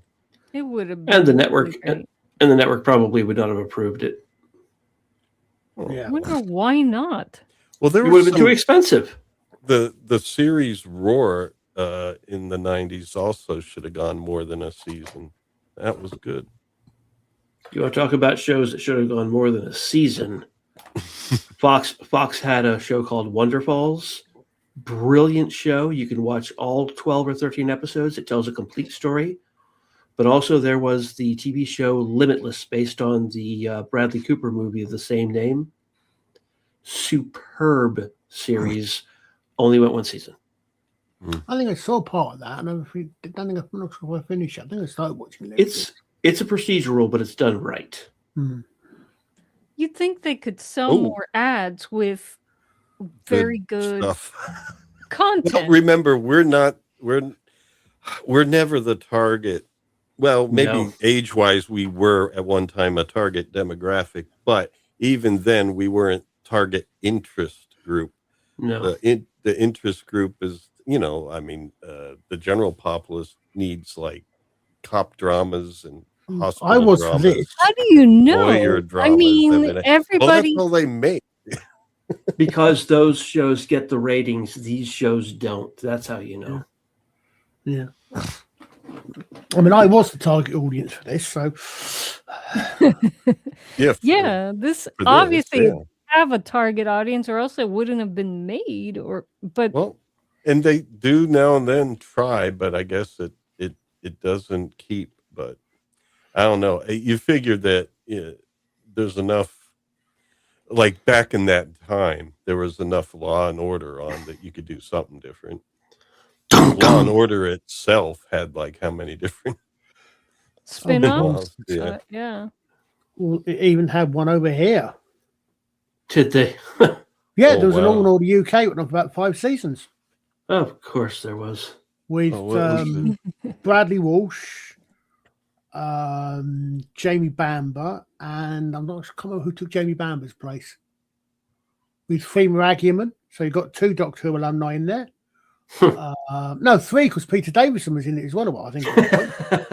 Peter Davison. Wow. Yeah, Peter Davis. I think Peter Davison was our version of the DA. Freema Agyeman was the prosecutor. While you talk about that, I'm going to make a drink. I'll be right back. And Make it a small one. Bradley Walsh and Jamie Bamber were the cops. And I say Jamie Bamber's character was replaced 2 or 3 seasons in. I can't remember who replaced him now. But I guess we don't necessarily. I'm sorry. I guess I gave up on that sentiment. But but it's like, it seems to be in all the English-speaking audiences that they do need to give us a lot of cops and lawyers. Well, it's a reasonably. I mean, the thing is, it's probably reasonably easy and straightforward thing because there's always going to be crime stories going on. Mm-hmm. And there's always crimes going on. So and a procedure. It's probably something that's reasonably easy to do. Yeah. And I have to look forward to jury duty coming up. Oh. Yep. Yeah. I got called in to do my duty. Oh. We don't know. I mean, of course, after they talk to me a little bit, they might be like, pass. But I will take it seriously. I'll be honest, because that's like just the way it is. Well, like Mum was called up for jury duty once. Because if ever I am in a court case, I would want a jury over than just a judge. Yeah. Definitely. Mm-hmm. So I think we'll go without the Dutch reenactment here, but basically we can summarize this by saying that Mordred just comes back and says, Merlin made it rain and you let Lancelot come in and take her. I mean, this is not what Camelot's supposed to be. So he calls him a coward, and then he says, "You're right, I am a coward. I should have done it myself." Yeah, Freedom well, himself. Yeah. yeah, at least do it yourself rather than doing it that way. Although it was something for Lancelot to do, Yeah. and I'm sure Guinevere would reward him for it later. So it's probably happy Although, enough to do it. although apparently she ends up in a nunnery and he ends up in a monastery, so they Yeah. don't end up together either. Well, it depends on what order they're in. Well, yeah, it's just it was still supposed to be celibate, I think. Nuns and randy priests. Well, Weekend. that wasn't always the rule. I think it was with Gregorian chants. Pope Gregory. I think it was with Pope Gregory. There that was I know that the Celtic rites, as opposed to the Roman rites, I know the Celtic rite monasteries were mixed. They had mixed houses, but I don't think they were supposed to be, because the church. I mean, again, the problem is that the church always sort of had a problem with sex. And it always, and it always has a problem with, so which comes down, the church rationalized that by saying, okay, well, sex is, well, I suppose you have to do it, but only within marriage. Well, I think the bigger for reproductive purposes. Yes, exactly. Yeah, exactly. That's exactly. I forgot the doctrine that Gregory wrote up, but it was more of a financial thing because the priests were having children, and then the children were inheriting like relics from the church and church property, and so it was more of a. It wasn't so much that they cared about them doing stuff. It was about, hey, we're gonna lose our property here. Yeah, because I think they have the thing still where I mean, to this day, I think you can have a priest cannot, a Catholic, obviously, priest cannot be married. No. But that's one of the reforms. But if a married man feels the calling, is called to become a priest and becomes a priest, I'm not sure where that there's something. I think there's something weird. I'd have to ask someone like Miss Martin or someone, or Father Miller next time I talk to them. But there's something like that where it can happen, because you can be called to the priest. You can feel called to the priesthood at any time in your life, and if you and this, and I remember from somewhere that there's some accommodation that's made, but the priest can't sleep with his wife anymore. I think, but and I know there's some sort of combination made, but again, we're talking here. And certainly the time this should be set, we're sort of talking pre-Synod of Whitby, well, at least half of Britain is going to be Celtic rite rather than Roman rite, so they have differences, I know, as well. Yeah, and after Henry VIII and the Anglican Church, how long was it before the Anglican priests could get married? I honestly don't know, because you've got two things happen there. You've got the Reformation is going on in Europe with Martin Luther and so on and so forth. There's a lot of people getting frustrated with what they see as the excesses and corruption within the Catholic Church. And the church having power, and Henry doesn't actually want to create the Catholic. Yeah, I know that wasn't Protestant church. There is a lot of Protestantism in Britain. Britain is a little bit, it's coming in, but all Henry wants an heir. Henry wants to be able to divorce his wife, Catherine of Aragon, so he can marry Anne Boleyn, because he's got the hots for a young redhead.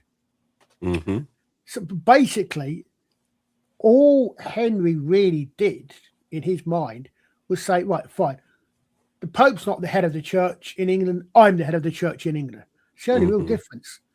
It's only when you get down. I know, that's why I asked, because later it did change, it did diverge more and more. It goes more and more, because it goes more when you get because the way it goes is Henry does that quite early on. Then you get because of the influence of the Boleyns, for example, I think are actually Protestants. So exactly, you get a lot of it gets pushed more and more towards being Protestant, what we now call Protestant Church of England. Then Queen Mary comes in, staunch Catholic, Bloody Mary, burns half the population. Well, not quite half the population, but I'm being a bit sarcastic. But then, no. First off, Edward the Sixth comes in. Mark Leicester comes in. For those of us that have seen that remember The Prince of the Pauper, for anything other than Raquel Welch and Lala Walk, but he comes in. But he's a staunch Catholic, a Protestant. Yeah. He comes in, takes the country Protestant. He dies. Mary comes in, takes the country back. And then the Stuarts come in. Yeah. Mary dies, and some nobody someone who never amounted to anything called Elizabeth turns on. I mean, she's never going to amount to anything whatsoever. He's good Queen Bess. And then she fools around with Doctor Who and a Zygon. Yeah, she fools around with Doctor Who and a Zygon, exactly. And as a result of which, she is actually she is a Protestant, but she actually tries to be somewhat neutral. She does not want to reverse. She does not want the pendulum to swing from Mary's, what it was with Mary, the other way against the Catholics. She's still anti-Catholic, but she doesn't persecute Catholics as much as others have done. And then James comes in and he does. So somewhere in that period of time, it simulates that Anglican priests can marry and have families. But James is the one that put the Bible into English, right? Yeah, as in King James VI. James is the one that started things like witch hunts because he was mortally terrified of witches. Unfortunately, he did it at a time when English was closer to being understandable. Yeah. And Colin, if you don't mind my saying, when you mentioned Mary, Queen of Scots, Mary the Bloody, two different queens. Oh, there's two different ones. I apologize. When you mentioned Mary the Bloody, having burned half the population, and then said you were being sarcastic, you were actually being hyperbolic. Oh, for crying out loud! Yeah. No, there's a big difference. The sarcastic and the hyperbolic. Hyperbole is way different from sarcasm. True. We understood him, though. We understood. My point was what he said was deserved. It wasn't a joke. Yeah. No, you're right. No. Right. Yeah. And now to a room of 12 people, Mordred says, I call upon all true-born Britons to rally to... Why did they put an apostrophe? Oh, I've got an even better... I've got an even better place. Oops. Oh, I know it should have been Britons. Yeah, exactly. Sorry. How can it... all true-born Britons. There is only one true-born Briton. It's the nation. Yeah. You mean Britons. Oh, yeah. And no apostrophe. To rally to freedom's flag. Or if you want to say all true-born, all of Britain's true-born population or something like that, if you wanted to put it that way. But yeah, exactly. That grammar is horrible. I mean, hey, at least they hyphenated true-born. Yeah, true. Well, Mordred wasn't going to accept any immigrants into this. He's not really good. He's a fae. But in a previous episode, we had discussed having a partial quotation at the end of a sentence with the full stop inside the quotation mark. I think you might have been confusing the rule with parentheticals. No. If you start a parenthetical in the middle of a sentence, you definitely don't put the full stop inside of it. But look at any book you own, and you will find that they will always put the full stop inside the quotation mark, even when it's a partial quote ending the sentence. Really? No. That I think you're right. I think that's an American as opposed to Englishism, because to me, I read that and I think, well, hold a second. How much of that is speech? You're ending the sentence after the speech is finished. But no, you finish the speech and then you end the sentence. But I think you're right. I think that thing about that may actually be, as you said, that may be American grammar as opposed to English grammar. Because most of the books I've got do it that way. Do it the way I would expect. Oh, wow. Or if the whole thing is speech, so if the whole sentence is what someone is saying, then you get the quote marks either side. Hmm. Okay. Now this is interesting. Arthur bitch slaps Mordred. His men already have their swords out. You can see at least 3 naked blades. Mhm. And here's this little boy pulling. Colin, is that a pistol grip sword? I'm not sure. It looks like it may be, because I have seen swords like that. I know Christopher Lee had a sword like that in one of the prequels.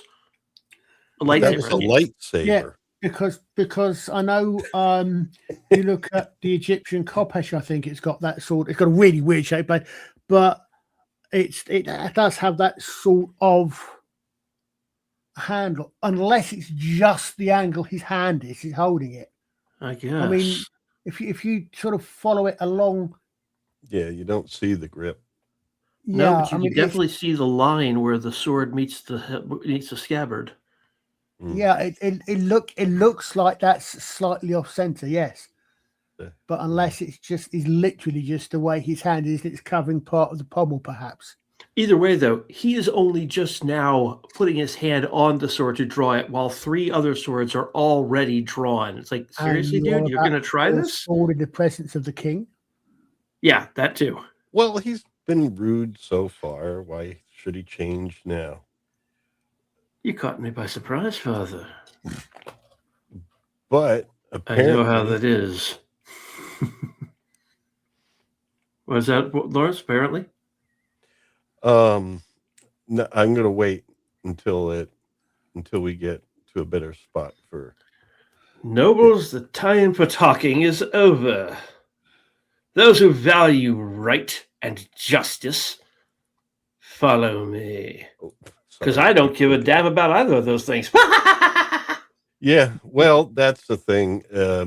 He already, I guess Arthur knew he already has some people that are leaning his way. And so that's why he's not going to do anything right there. It's just going to be on the battlefield. Did anyone here ever see the movie First Night with Sean Connery? Oh, yeah. Yep. And Richard Gere. Julia Ormond. I mean, so I always remember the women in these movies. I ended up walking out on that film. Why? Richard Gere. Because at the first of all, Sean Connery, when he walks in on Richard Gere and his wife, at the look on his face, I'm not kidding you, the entire audience in my theater cracked up laughing. Really? Yes, no lie. It shouldn't be funny, but it was hilarious. I don't know. I actually liked that because I thought he did a good job in not using words. And then the fight at the end, where you've got the two, Arthur on the one hill and Mordred on the other hill, and their armies start charging down those hills towards each other. And Arthur's holding his sword forward. Yeah, go get him, boys. And you see his army charging. And you see Mordred holding his sword forward. Go get him, men. And their horses are charging forward. And then you look back to Arthur, and then back to his men charging, and then back to Mordred and his men charging. And then you see Arthur's men charging too. They're going to be hitting each other any second now. Then back to Mordred holding his sword forward. Long one. Oh my God, was this a Dragon Ball Z episode? What the? I got bored. I was like, okay, I'm done. I'm out. It was a lot of looking at each other, but no. I literally walked out of the theater at that point. Good Lord. Yeah, it was just I saw it on VHS, but I thought it was a wasted opportunity to have Sean Connery play King Arthur. But some things were good. I mean, obviously it was not in period, like the armor and everything they were wearing. It seemed more like what they do in plays, where they take liberties with the costumes and everything. Just didn't come across as medieval. It was almost Star Trek uniforms or something. But the thing you also part, I think, of the reason that we always think of King Arthur as our visual. Most people's normies, if you like, most people's visual image of King Arthur is knights, his shinies, his knights in armor, etc., is because when it becomes particularly popular, really popular in the Middle Ages. And the Middle Ages, if you look at almost any piece of medieval art, you look at something, even something sort of that's biblical era, they're wearing then modern clothes. They're wearing modern, as in medieval armor. The medieval artists do not have any concept of, I don't think, of historical accuracy. They're telling the story, but so all the illustrations we have, all the paintings and so on and so forth, the stuff that we've got, it's almost all the source material is okay. It's telling a story which must have been set sometime in 200 or 300 years after the Romans left, because we know the succession of monarchs and rulers for 1500 years. We know them, and there is no King Arthur in this. So it must be set sometime. But they're telling the story as if it was being told in the Middle Ages, and the medieval people are seeing it as a medieval setting. And I think that's largely why most people tend to have that picture, because that's what all the imagery is until maybe the 20th century, maybe the late 18th, 19th century, when people actually started to when it became fashionable for people to actually put things in their correct place, in terms of what they would have looked like. Yeah. Okay. Yeah. Well, I mean, but this, in coming out in the 90s and stuff, it looked like they were making artistic choice with that. And I thought it was, odd, but I mean, no, more so than anything else, I felt the writing kind of let that one down, and it was a wasted opportunity. But it wasn't horrible. Just, I don't know. But, and I guess the thing is I'd have to watch it again, but the thing was, the Lancelot and Guinevere thing happened. And of course they did the whole treason thing. And then at the end, when Mordred's attacking, that's when King Arthur all of a sudden just decides, you know what, I'm going to die now. And Lancelot, you can take over for me and be king. And it's like, what? Take care of Guinevere for me and all that. It's like, what? Yeah, that was a little weird of an ending. Yeah. Sorry to spoil it. Spoiler. Yeah, because it's like, all right, so I guess the law now says that you get to name who comes next. Sure, why not? Well, I mean, the thing is, again, I mean, the whole idea of dynasties isn't always a historical thing. You look at the Anglo-Saxons did it, the Irish did it a lot, where you would have the most suitable person for the king wouldn't necessarily be the oldest son of course the king. So it's not. We tend to think of it that way because that's the way it developed. But dynastic monarchies were not always dynastic necessarily. Well, I know my father preferred his firstborn to me until he realized that he was backing the wrong horse and had to realize that I was actually a better person than his firstborn. Never mind. Well, Well, didn't this really. is true. I mean, sometimes your firstborn Yeah. is. Well, yeah, but in Broken. this case, this was just at a dramatic moment on the battlefield, and Yeah. it's just like it wasn't even, it was just like, all right, you just said it right then to Lancelot and Guinevere. Hopefully, there's other people around witnessing this, so they know too who the new king is. Okay, so anyway, oh, Merlin. It looks like he's caught off guard by Father Abbot. Father Abbot. That's Where's Costello? yeah. I rode all night to get here. Nimue is gone. But she left you a message that she'll be waiting for you at the door of magic. You're a liar. How can you say such a thing? You're a liar. Ba-da-da-da-da. Oh my goodness. And then that's I said this was Frick.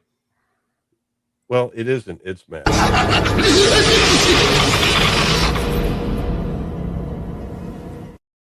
Even worse. To see you haven't lost all the skills I taught you.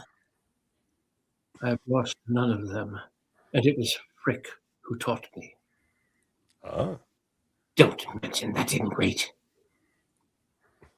He's left my employment without a reference. Oh my gosh.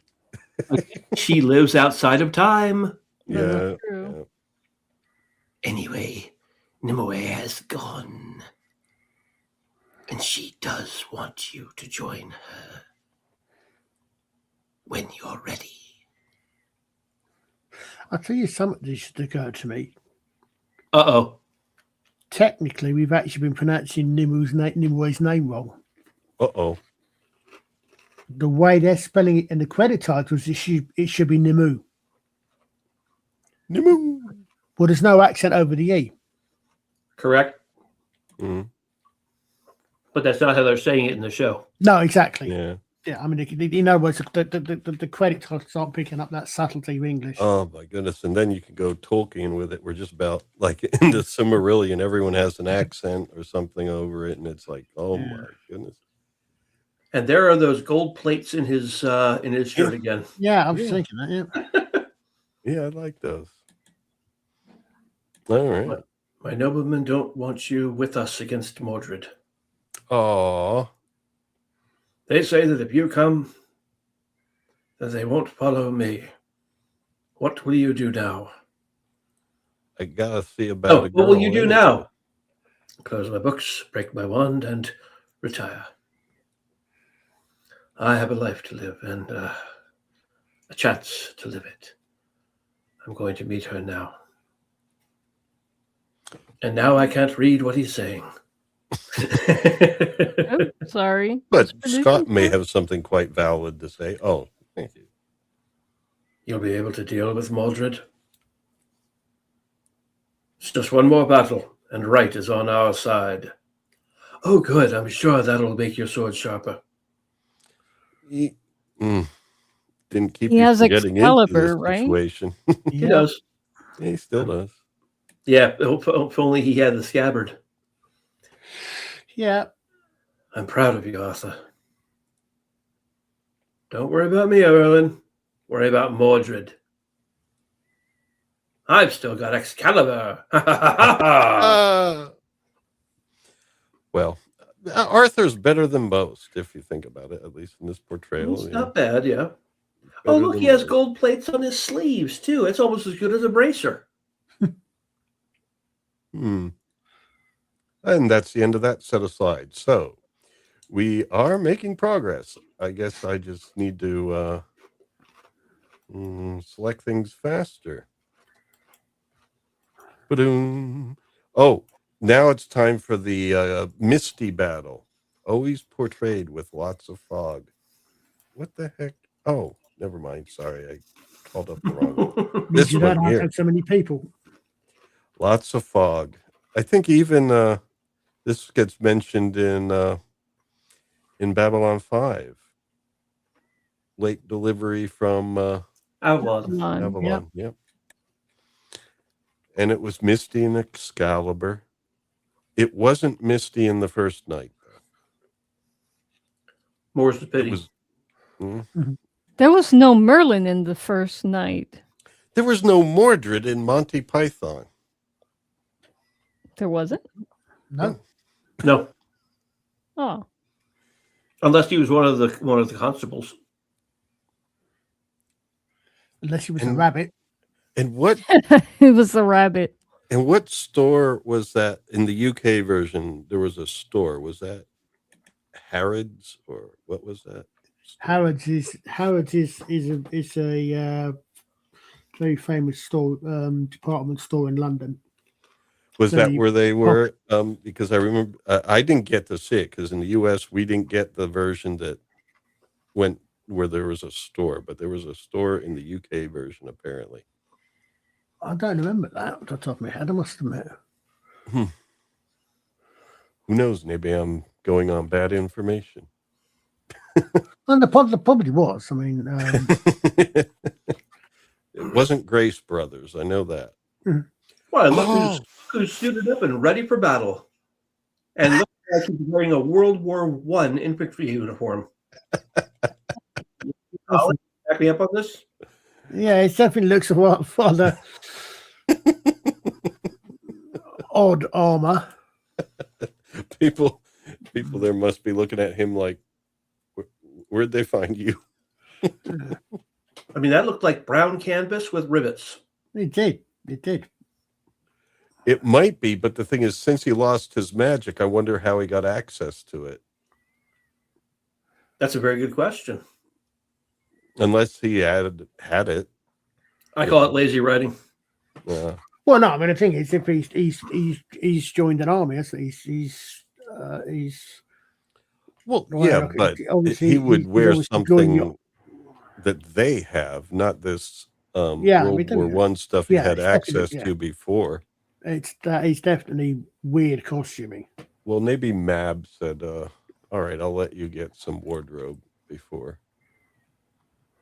Oh, well, anyway, we move on. We don't need to dissect everything. Merlin is looking into caves, and he hears her voice. Oh no, it's the rabbit of Cernanog. Oh, no. I warned you. Yeah. One rabbit stew coming right up. Look. Jesus Christ! I warned you. I Now- warned you. I'm wondering, is this supposed to represent maybe Mab there in disguise? No, I As think it's the supposed to village represent that this is a peaceful, calm place where even a bunny rabbit can sit out, where he's not even close to being But it's a camouflaged. cave with a rabbit. They had to know. It's not a cave. This is outside the cave. This is where the trees are. You can see the trunks behind him. You can see the leaves around the rabbit. But This is still, it's a outside the cave. rabbit, even at the mouth of a cave. That's exactly the It Monty shows you how Python. peaceful it is. Yeah, he's walked through the gate. He's walked through the gate, the I cave think- gate, into a peaceful I realm. think it's an homage. It has to be an homage. Unless it's part I of like the, that I got to he's check. down the Maybe in the rabbit hole. Mallory they do have a rabbit. I mean, yeah, I mean, interesting. Yeah, I think if they were going to I do an did- I homage to did that, wonder it if would it have been might- an actual white rabbit. yeah. Maybe they couldn't find one. Look. I'm sorry, Colin. Go on.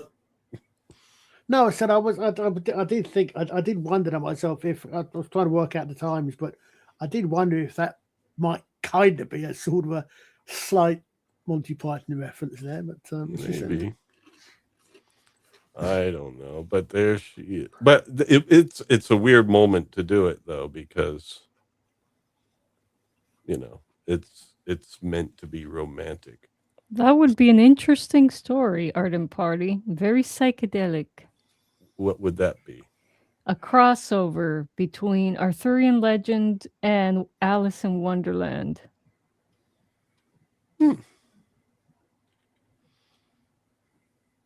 Would be very surreal. That would be something to think about. Yes. AI Well- can do it for you, Art and Party. Oh, you write it yourself and then have AI generate it. We don't need Okay. AI writing. Oh my gosh, we were watching someone review some AI generated movies, and AI has some weird ideas about what a plot is and what is. It doesn't have us figured out, folks. No. No, not yet. By the way, you guys know how I love to quote, I would have liked to have visited Montana from the Hunt for Red October. Mm-hmm. That rabbit is from Hunt for Red October. Really? I will live in Montana, and I will marry a round American woman and raise rabbits, and she will cook them for me. Ah. And there's his round American woman, even though she's Italian. It's not particularly round, but American. And there's the rabbits she will raise for him, and then cook them for him. Oh my goodness. Yeah, I would say maybe it. Oh, look, a deer. They'll have venison too. Oh. So anyway, he And he thinks realizes this is all Mab. Oh, forget her. We've wasted so much of our lives together. We're ready. I'd be worried that she's Mab. If Now you it's- think about it. Now it's our turn. Yeah, he could tell. Isn't it what you've always wanted? Yeah. So he gets lured in, and meanwhile, Arthur's got to do some fighting. But Go the back a slide. soldier- The soldier said, "No wizards here." That is a very accurate battle axe. yep. The helm's good. It's just I'm not quite sure why the hell he's got chain hanging down from underneath it. Yeah, or is it chain or is it a cloth? I don't know, but it was hard for me to It's get weird, a. I don't know. It was hard for me to get a slide that I could use from that moment.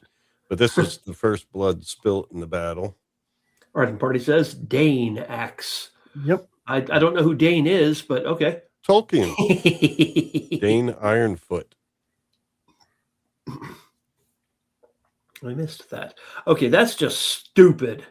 Warduke. I have him right here. You have a Warduke action figure? He does. Because that is Warduke from Dungeons and Dragons, the cartoon. That's what ducks actually means. Is I don't know if you can my see it. God, that is Warduke. His Wow. legs are too wobbly.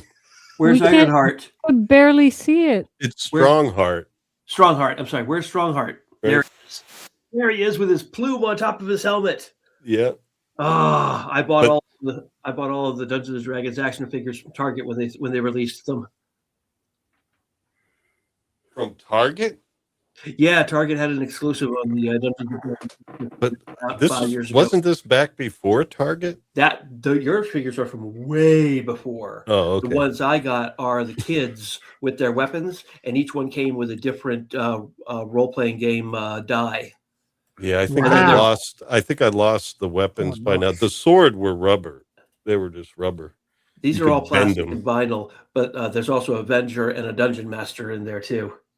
And the Avenger one came with a backsplash of the amusement park. The only sad thing is there's no like diorama type foot area to put them on, because all of the action figures, just like the Kenner Star Wars figures, Oh, have holes in their heels for pegs. yep. And there's nothing for me to put them on. Well, you could No. put them on the what was that? The carbonite chamber from Empire Strikes Back. I don't have that anymore. I sold all of my Star Wars stuff. Oh, No, there's no all about it. You could put them in an played with hat. No, An AT-AT. I played with my Star Wars toys to death. But after a couple of years, my friends on my street and I realized we hadn't been playing with our Star Wars toys in forever. So we decided to hold a Star Wars yard sale. Mm. I made over $250. This is around 1982. Wow. I had sold my action figures for $1 to $2, depending on whether they had their gun or not. I sold my my X-wing and my TIE fighter for $10 each because they were complete. Sold my Death Star for $30 because it had everything except the trash and the trash compactor. All the foam parts were missing. Wow. I mean, and by the way, 30 years later, I went into a used toy store and I saw that they had a lot of loose action figures and out of the box X-wings that had been played with and out of the box TIE fighters. Their prices were exactly what I got for them back in 1982. Wow. Yeah, because I was out like- of the boxed items, I guess. And I have all the memories of playing with those wonderful toys. Mm. Cha-ching. Yeah. And in Yeah, all might of as well. these, vintage toy explorations, did anyone own a glowworm? No. No, Oh. No. That's never had a disappointing. glowworm. Dolly. Oh, man. They were popular in my family. I don't know. I thought it was something widespread. Well, it was at the time, I guess. But my No, but point- this my point still- R2D2 behind me there was made by a family friend. She actually made it, molded it, Wow. Oh, how wow. to play and stuff. I think there was probably a template or something, but she made it, so that's unofficial, and it has Christmas tree lights on the inside that still work. But that Oh. was on my end table growing up as a kid. Arden Party's cousins had a glowworm. Very And- good. Glad to hear it, Arden. I trust yours were out of the box and played with. But either way, this guy's helmet is stupid. So is Warduke's. Yep. But for Warduke, it looks cool. I mean, it's Dungeons and Dragons. I seem to recall when I was a kid, we had I had a couple of 12-inch. Our version of G.I. Joe was Action Man, which was a 12-inch. Yeah. But I had to Those are from the mid-70s. Yes, I had those too. Yeah, completely unconnected ones, which was a Viking and a Knight. And I'm sure the Viking actually had a helmet was like that, except it had the wings on the side, Huh. which is equally impractical. But yeah, that's a dumb. It makes you look scary. Didn't the bad guy, there was like some sort of champion bad guy in Beastmaster that had a similar helmet too. A lot of them do, but go back one. Oh, yeah. Yeah. Exactly, almost exactly the same problem as Horns on a your Viking helmet. Yeah. What do you think is going to happen if someone brings a help? Where are those? Where's that gap directing any downward blow? Directly under the skull. Why do you Right ask? onto the skull, exactly. I mean, okay, so yes, the skull is but he's reinforced, but no, it's silly. Yeah. And it gives some, and since there's no chin straps or anything, it gives someone to hold on to just pull it off. Well, the good news is the Vikings probably didn't have horns, so at least they Exactly. didn't find it. No, they did not. They didn't find it yet. One of these days they might. Unless they were the Minnesota ones playing North American football.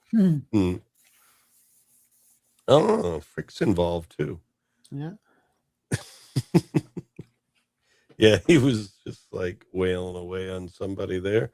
And then there was all sorts of disorderly conduct. And then in the mists, Arthur meets Morte. Go back a slide. Yeah. I think that's Gawain, isn't it? Yeah. Yeah. Oh, yeah. There was a Gawain. But he's not wearing green. How can we tell? I know. I don't know. Scale again, though. Yeah. Oh, yeah. Here's Gawain and Mordred. And yeah, it doesn't go well for Gawain, but it's interesting, though. Are these important lines of dialogue? Probably. No. All right. I'm going to kill you. No, you're not. Yes, I am. Nuh-uh. Yeah-huh. Nuh-uh. Yeah-huh. So why did I take my helmet off then? Oh, guys, I have to read this. Ardent Party says the same cousin who had a glowworm had a Teddy Ruxpin Ooh. We put foul-mouthed comic in them. Eddie Murphy's raw out of a Teddy Ruxpin. Yeah. That's horrible. Oh my God. I can imagine that happening. Poor Teddy Ruxpin. Oh my gosh. They had to know that would happen. All it does is move its mouth with tape recorder. With the audio. But, as a kid, I never thought to do something like that. Shame on you, Arden Party. Oh, one night I had broken my headphones, and because I had a Walkman, there's no speaker on it.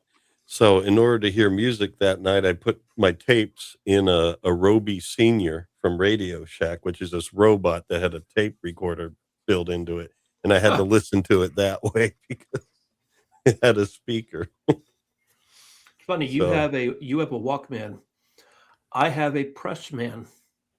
Well, I'm not saying it was a Sony Walkman, but it was no, same design. But the Sony Pressman came out in the 60s. Oh. It's a recorder for reporters. It has 2 microphone jacks, 2 channels. You can control the volume on either channel, and it allows you to make 2-channel recordings on one tape. Wow. I even have the leather carrying case for it. Wow. No box, though, but I love having it. Is that before the Tascam Porta Studio? Yeah. Is that before what? Yeah, the Porta Studio. The Tascam Porta Studio. Oh, I don't know. That was her first recording device, was a Tascam Porta Studio. The Pressman preceded another device they had with man in the title, which preceded the Walkman. Ocean Man, take me by the hand, take me to the land. No, that was it. That was the aquatic version. Yes. So anyway, boy. They didn't show it very clearly, but one gets the impression that Mordred smacked down Gawain. Yeah, no, he was about to kill Gawain. He was about to kill Gawain until Gawain's father came up and distracted him to killing Gawain's father, at which point Gawain scampered off. Oh, okay. And then Arthur shows up. Nice tree. And I don't know. One will stand, one will fall. Where's that from? Transformers, the movie. Oh, that's right. Yeah. Transformers, more than meets the eye.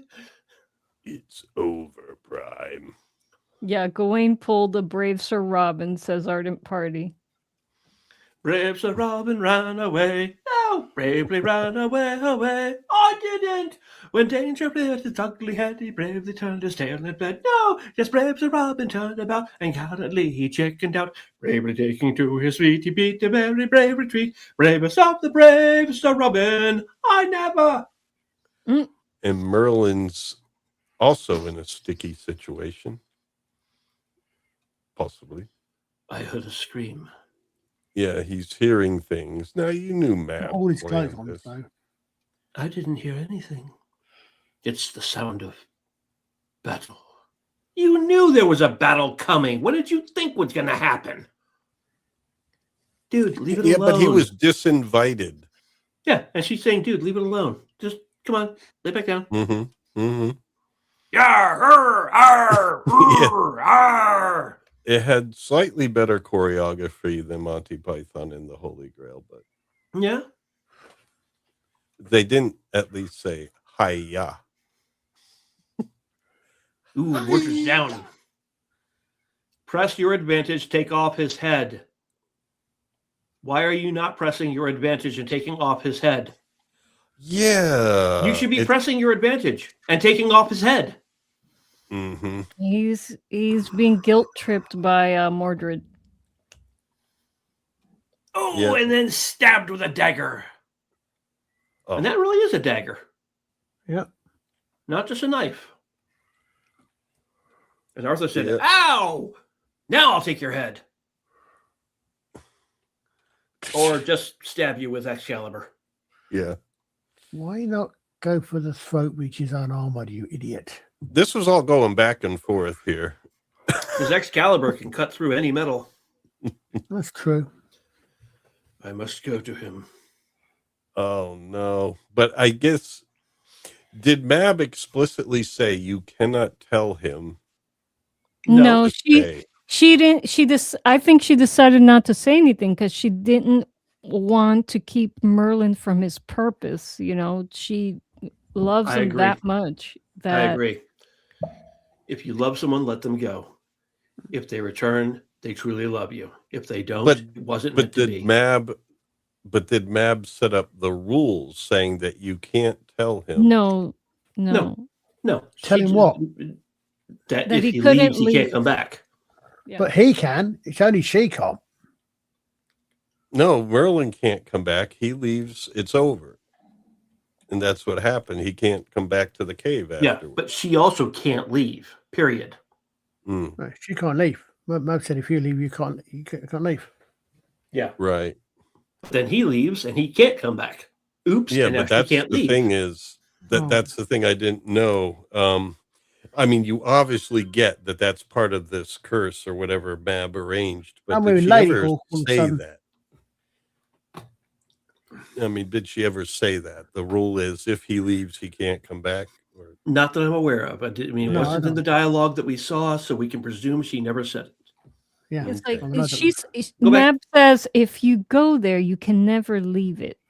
She said that to Nimue. To By the way, go Nimue, back. but nothing was said to Merlin. No. Okay, look, forward. Forward? The side eye that horse is giving her is great. Oh gosh. Tell me it's not a side eye. Yeah. Kind of. Yeah. Bit of a I'll be back. side. Nice quotes. I'll be back very soon.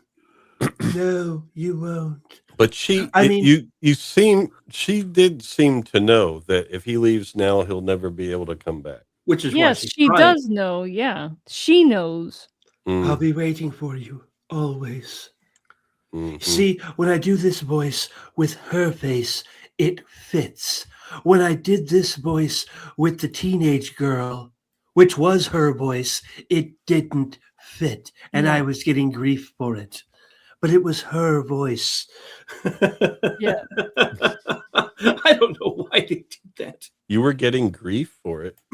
Yes, Eliza kept telling me, "Say no, stop it." No, that's it's not what her voice sounds like. I wasn't criticizing you. Yes, you were. Dutch. No, sir. I was Yes, you were. criticizing the show. It's like, why are they going to use an older woman's voice I know. to overdub the character? I know. It doesn't all I fit. can think is that girl must have had such a horrible accent she couldn't be understood. But even then, they should have found somebody else to do the voiceover. Yeah. Well, or should have hired someone who could they speak actually the had line. to do that. Yeah. I didn't know this before because I never saw any of his earlier stuff before Conan, but they did that with Arnold Schwarzenegger, like this one called Hercules in New York. Yep, definitely. They had his voice dubbed. The very first Road Warrior, Mel Gibson's voice was dubbed. Oh, Was it? I didn't know that. Oh yeah, the very first Road Warrior, there was some guy who was talking like this to be whatever his name was, Max, whatever his name. Yeah, Max Ryder or whatever his name is. And he was talking like this through the whole movie. Then in Mad Max, he was actually allowed to. What was the first movie? Mad Max or Road Warrior? Mad Max was the first one. Mad Max. Okay, so Mad Max Beyond Thunderdome. Okay, so Mad Max, he was overdubbed. In Road Warrior, which is the one with the kid with the boomerang and Lord Humongous and all those others, that one he actually got to use his own voice. Oh wow! But here Merlin is leaving the cave of magic, and it seals up behind him. No! Use my hands! Didn't work. Yeah, it seals up, and that was a pretty cool concept. And this is a great line. Why didn't you tell me? Well, she could say, Mab didn't tell me. I just somehow knew. Oh, no. No, she knew what was going to happen, and it was Yeah. clear that she knew. Absolutely. I knew I would never see her again. Yeah, but you didn't know because you do see her again. Well, talk about but partings. after he's finished telling the story, isn't it? But yeah. Yeah. We're going to get there. I cannot save you. And she's suddenly very grey as well. Yeah, I like the stripy effect. Don't die, Mordred. I'm going to die here, Auntie Mab. That's the last thing I shall do. No!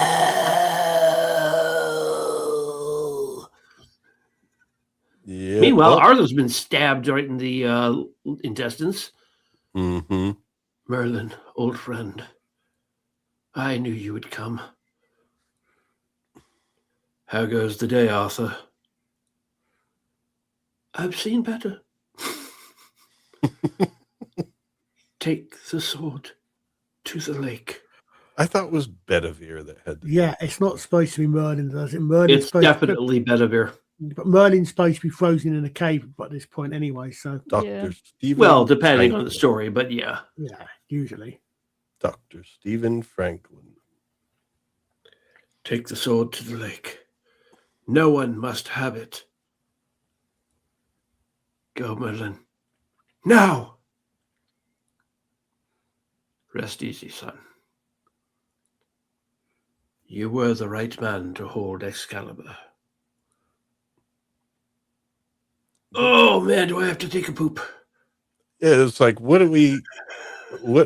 got accomplished? Now we send Excalibur back to the lady from the lake, and it's like, what's gotten accomplished is most of Mab's plans have been upended. That's true. Mm-hmm. True. Yes. Take it back, lady. Yeah, they didn't return to the old ways. Fling! I will stick my hand up and hope that I catch it by... Ow, that was the blade. Well, she's the lady of the lake. She's very accurate. You lied to me. I didn't lie to you, Merlin. I told you the answer was at Joya's Guard. That's where I found Lancelot. It wasn't Lancelot, was it? It was the boy, Galahad. Ah, shoot. You know, you could have been just a... By the way, remember I mentioned the fish around her neck? Yeah. Look how many there are now. 2 now, yep. She used to have a necklace of those fish around her neck. Yep. Mm-hmm. That's what wear and tear will do. She's disappearing like Mab. Yeah. I was so glad I noticed that. I was like, oh, it's human to make mistakes, Merlin. And is it fey to mislead people, you bitch? Yes. Yes. Yep. Oh, yes. I know. I wonder what her intention was. Why didn't she say, go to this place and find a person called Galahad? Because then Mordred would not have died in this battle. Goodbye, Merlin. My sister Mab was right about one thing. When we are forgotten, we cease to exist.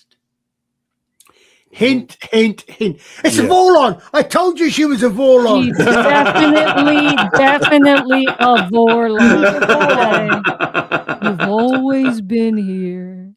Yeah. Oh, good. Good.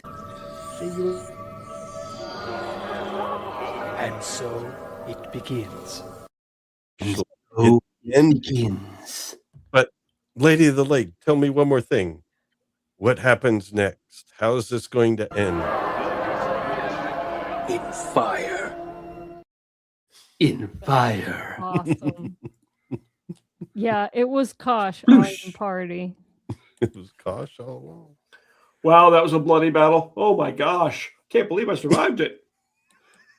Yeah, that is definitely not medieval gear. He has a buckle on his leather strap there. I guess it's definitely not World War One though. I don't know what it is, in fact. No, I don't. Looks like a hodgepodge of like leather stuff and canvas and who knows what else. I suppose it could be just sort of gradually gathered stuff because obviously he's not a soldier like the others, or not like the others. Right. What are you doing here, Frick? Betraying my principles, I'm afraid. At least he survived. Indeed, I've always believed it was better to be a coward for a second than dead for a lifetime. And yet, here I am, fighting. And no one noticed your weird ears. Fighting on the side of right, which is worse. So he admits the Fae were evil? Well, he admits that Mab is evil. Yeah. Oh. As a matter of fact, I gave in my notice. If you're going after her, Master Merlin, you'll need help. And I guess he basically, the Lady of the Lake said it, but then he's the one that I guess also kind of gives them a little bit of strategy. So we don't get to see it. That Bugs Bunny taught me. That's called strategy. Is this meant to be going? Are they going back to Camelot? She's going back to Camelot to confront her. I think so. Yeah, round table. Yeah. Might as well. Because Merlin knew I'd find you here, Mab. Yeah. You've come to see my final triumph. No, I've come to see your final defeat. You always were a dreamer, Merlin. Let me see. You've lost Arthur. The battle. No one won the battle, actually. Your one true love. The battle isn't over yet, Mab. Oh. You can't win. Yeah. What are you consulting with that? Why are you consulting with that traitor? Shouldn't they have planned before? Madam, after all my years of faithful service, I mean, that's rather harsh. Not as harsh as I'm going to be. Sorry, can't stay. So he leaves, and Mordred's dead. Finally, these two get to actually confront each other. So we both have nothing to lose. This battle is just between you and me, Mab.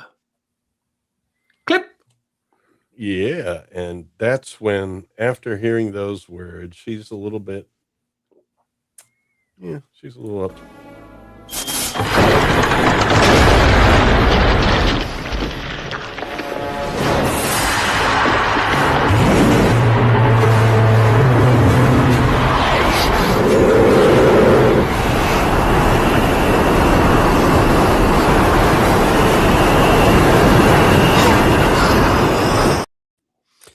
It's a trap! Yeah, it gets even worse after that. She starts throwing some heavy fireballs around and stuff. I'll show you how weak I am. Ooh, fingers. Wow. Damn. Yeah. And nails. And I think they're like projectiles, aren't Then they become arrowheads. Yeah, and then they become arrows. But Arthur summons a shield. No, Merlin does. Merlin does. I'm sorry, Merlin does. I keep saying Arthur. Mm-hmm. You can tell who I want to be the hero of the story. At least you got hyperbole down. And then that's all we do in this is correct each other. No. Right, and there we have it. The arrows fall to the ground, and then she brings out the real fireball. Now she could say fire. Yeah. Have another one, Dick. I thank you. Don't mind if I do. Have it back. Yeah. No, this is all music and effects and stuff. And then And then we she get an blasts the door exterior behind shot. him. Yeah, we get an exterior shot to show that, The explosions are happening all over. yeah. And she might be wasting a bit of her mana. And everyone is told to ignore her. Yeah, that's what Frick did outside the room. Just pretend nothing's going on over there. My strength may be fading, Merlin, but I can still deal with these poor humans. What do you plan to do? Use your puny sword on me? No, Mab. We're just going to forget you. And there we go. Now, I do have a bit of a question about this. Now, a lot of these humans, many of them, I mean, they weren't really thinking about Mab in the first place. So what happens here other than just presenting that idea that if we ignore her, she'll just go away? Because at least some of them did still believe partially in the old ways. Maybe all of them still believed partially in it. And they've been told, turn your back on it. Yeah. The old ways are dead. It's both literal and figuratively turning their Yeah, I back. think it's more of, well, here they're literally doing it, but it Yeah. seems to me like it's more of a figurative statement Yeah, it is. rather than. They're shunning her. Right. They're doing it as a sign of how they are accepting reality now. The old ways are dead. She's like, wait, I don't like this. What's going on here? What are you doing? You can't fight us or frighten us. You're just not important enough anymore. We forget you, Queen Mab. Go join your sister in the lake and be forgotten. Look at me. Nope, He's not. not gonna do it. I'm not gonna do it either. Nah. Wait a minute. You almost feel sorry for her in that shot. Yeah. Well, that's the intention, yeah. I mean, she looked pained. It was a lot of furtive glances. Don't forget me, Merlin. I love you as a son. Here.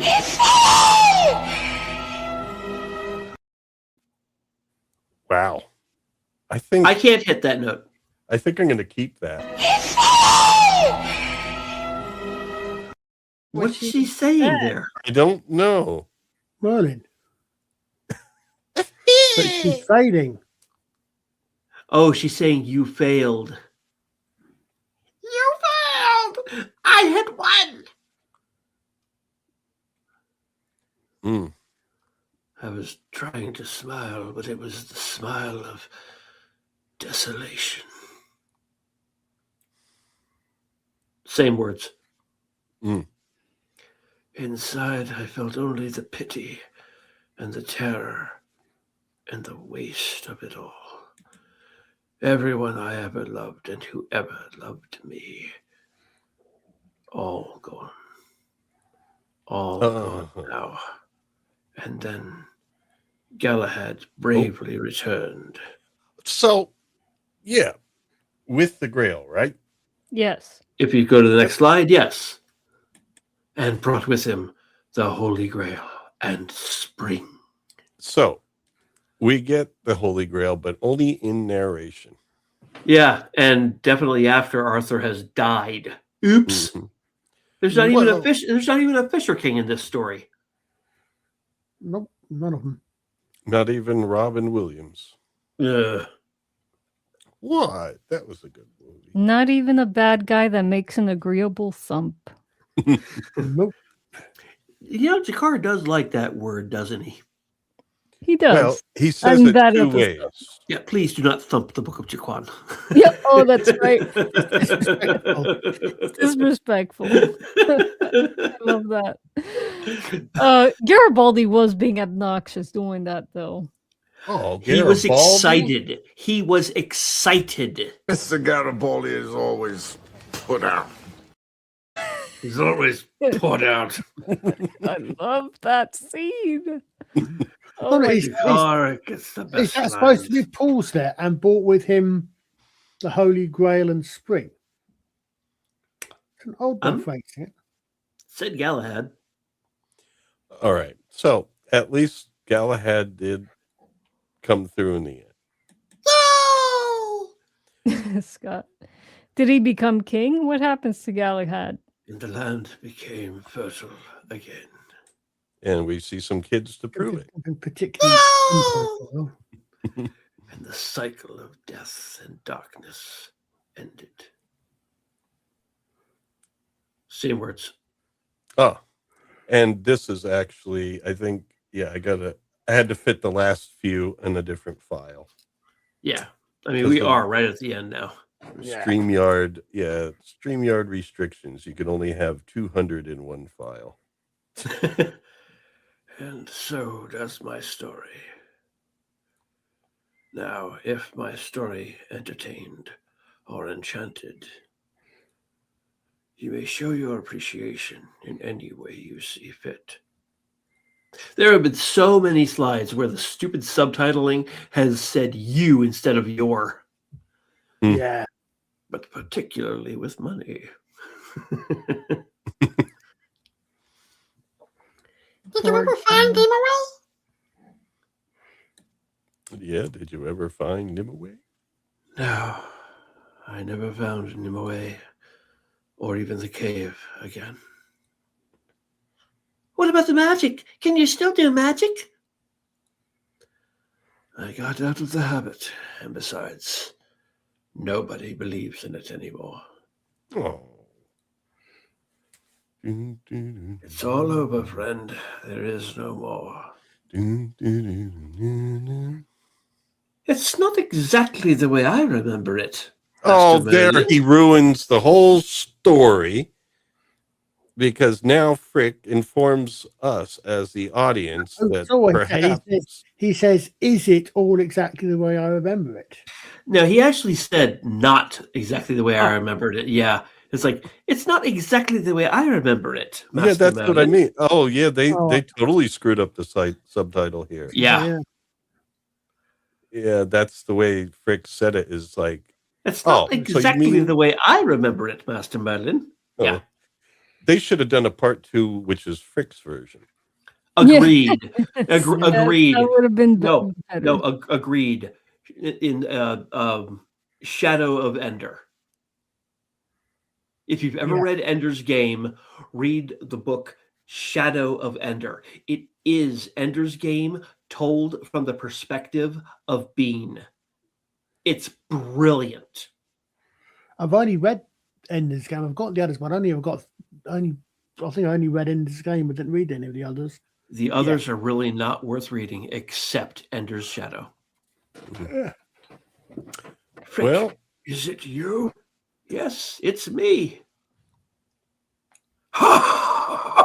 and then they do the old man hug. My old friend. I must say you do a rather good tale. You do tell a rather good tale. Terribly exciting and all. But I was intrigued that you chose to omit certain... Well, that's the way they like it. What? And besides, They were prepping a part 2. And besides, I didn't think they'd believe it if I told the way it really was. Yeah, this opens like a whole can of worms. Like, okay, Yeah. what? My guess is the show didn't get the ratings they needed for a sequel. Yeah. And then they went for one anyway and screwed it up. It was, oh my Yeah, but that God. was like a completely different purpose. It wasn't and- even attached to the story. Just two It was- characters. And It was the search for more money. It Yeah. was no, I don't even think it was that. It was like some sort of climate change narrative and stuff. I Oh, I good Lord, couldn't was it? make heads or tails of the story. It made 0 sense. Hmm. I was upset. It was I was upset. yeah. And how are you doing in this world, Master Frick? Well, I mean, there will always be the need for the perfect gentleman's gentleman. And I was, and always will be, one of the best, you Oh, see. a gentleman's gentleman. So I guess he got work as a valet. Ballot, Nope. ombudsman, not ombudsman, Butler. Oh, Yeah. valet. no, Well, this was, Batman. Yeah, Batman. Batman. Not Batman, Batman. No, Batman's butler. Well, technically, I think a Batman is for a military officer, but yeah, something like that. Yeah. But yeah, something like yeah, indeed. Jeeves. Okay. That's why ombudsman came to mind. I was like, wait, no, not No, ombudsman. that's What's the other one? not Batman. That's one. Ombudsman Wellington. Yep. Oh, it can't be. It is Sir Rupert. Oh my goodness. It's a magical horse, so I suppose a magical horse can live that long. Yep. Yes, Obviously. well, I found him grazing in a field. Then we got to reminiscing. Dear old boy. Oh, there you go. Shouldn't you be dead by now? Well, this is what Rupert has to say. I had to include. No. There's a little magic in me too, Merlin. And by the way, Merlin, shouldn't I say the same about you? Yeah. Oh boy. A bit of a rude thing to say, wouldn't you? Wouldn't you think, Dick? Shouldn't you be dead already? It's like, who greets another person that way? Well, horse. Well, I suppose it's a horse, isn't it? And the horses But don't. but the Oh, horse horse knows is a what horse. you're saying. Of course. Of Oh, course. I almost forgot. Nimue. What about her? Oh, nothing really, other than she was inquiring about you when I saw her last month. What? I don't understand. What happened? Sometime after Mab disappeared, her spells began to lose their power. And Nimue was set free. I'm looking at his makeup, man. It's Where is she, Frick? Sir Rupert knows. Thank you, my old friend, for everything. Oh, no need to thank me. I just love happy endings. Boy, if that's not a meta line, I don't know what is. yeah, I guess he should have looked right at the camera as he said that one and given a wink. Oh man. How I'm happy. serious. He should have looked right at the camera. Mm-hmm. Well, it might not be completely meta. I mean, Merlin was telling a story. and Until he was now. part Now of the this is audience. supposed to be beyond story Yeah. in the Yeah. present now happening. Yeah, this is no longer Merlin telling the story. This is Right. now the narrative of the story. Right. And Frick was narrating it and should have looked right at the camera and be like, besides, I always love the happy ending. Wink. Yeah. I never believed I would ever see you again. So many years lost. You've grown old. That's what she says to him. Oh, And he's like, you've grown you old. too. You too. No, not anymore. You can't see those burns behind those wrinkles. So and that's I think know. I have one last trick Oh. up my sleeve. Oh man, this is where it's almost too much. Boo, boo, doo, My question is, did he actually make them young again, or is it just an Glamour. illusion? It's Glamour. another glamour. Yeah. Yeah. There's no way magic can do that. Oh gosh. No, the way they have established magic in this show, magic cannot do what is being shown here. All they can do are illusions. I don't know what Mab was able to do is pretty real Yeah. with Those crystals and nothing else. She could do like blasts of power, sure, but she could not heal people. I cannot keep you from dying, Mordred, because she can't. Yeah. She could have done a glamour where he was perfectly healthy, but he still would have died. I think maybe it's meant to be ambiguous anyway. That maybe we're not meant to. Maybe you can take it either way. But yeah, as you said, I mean, the way they've set the magic up in this, he could have saved up that personal power right until now, just like Sean Connery's character Ramirez in Highlander 2.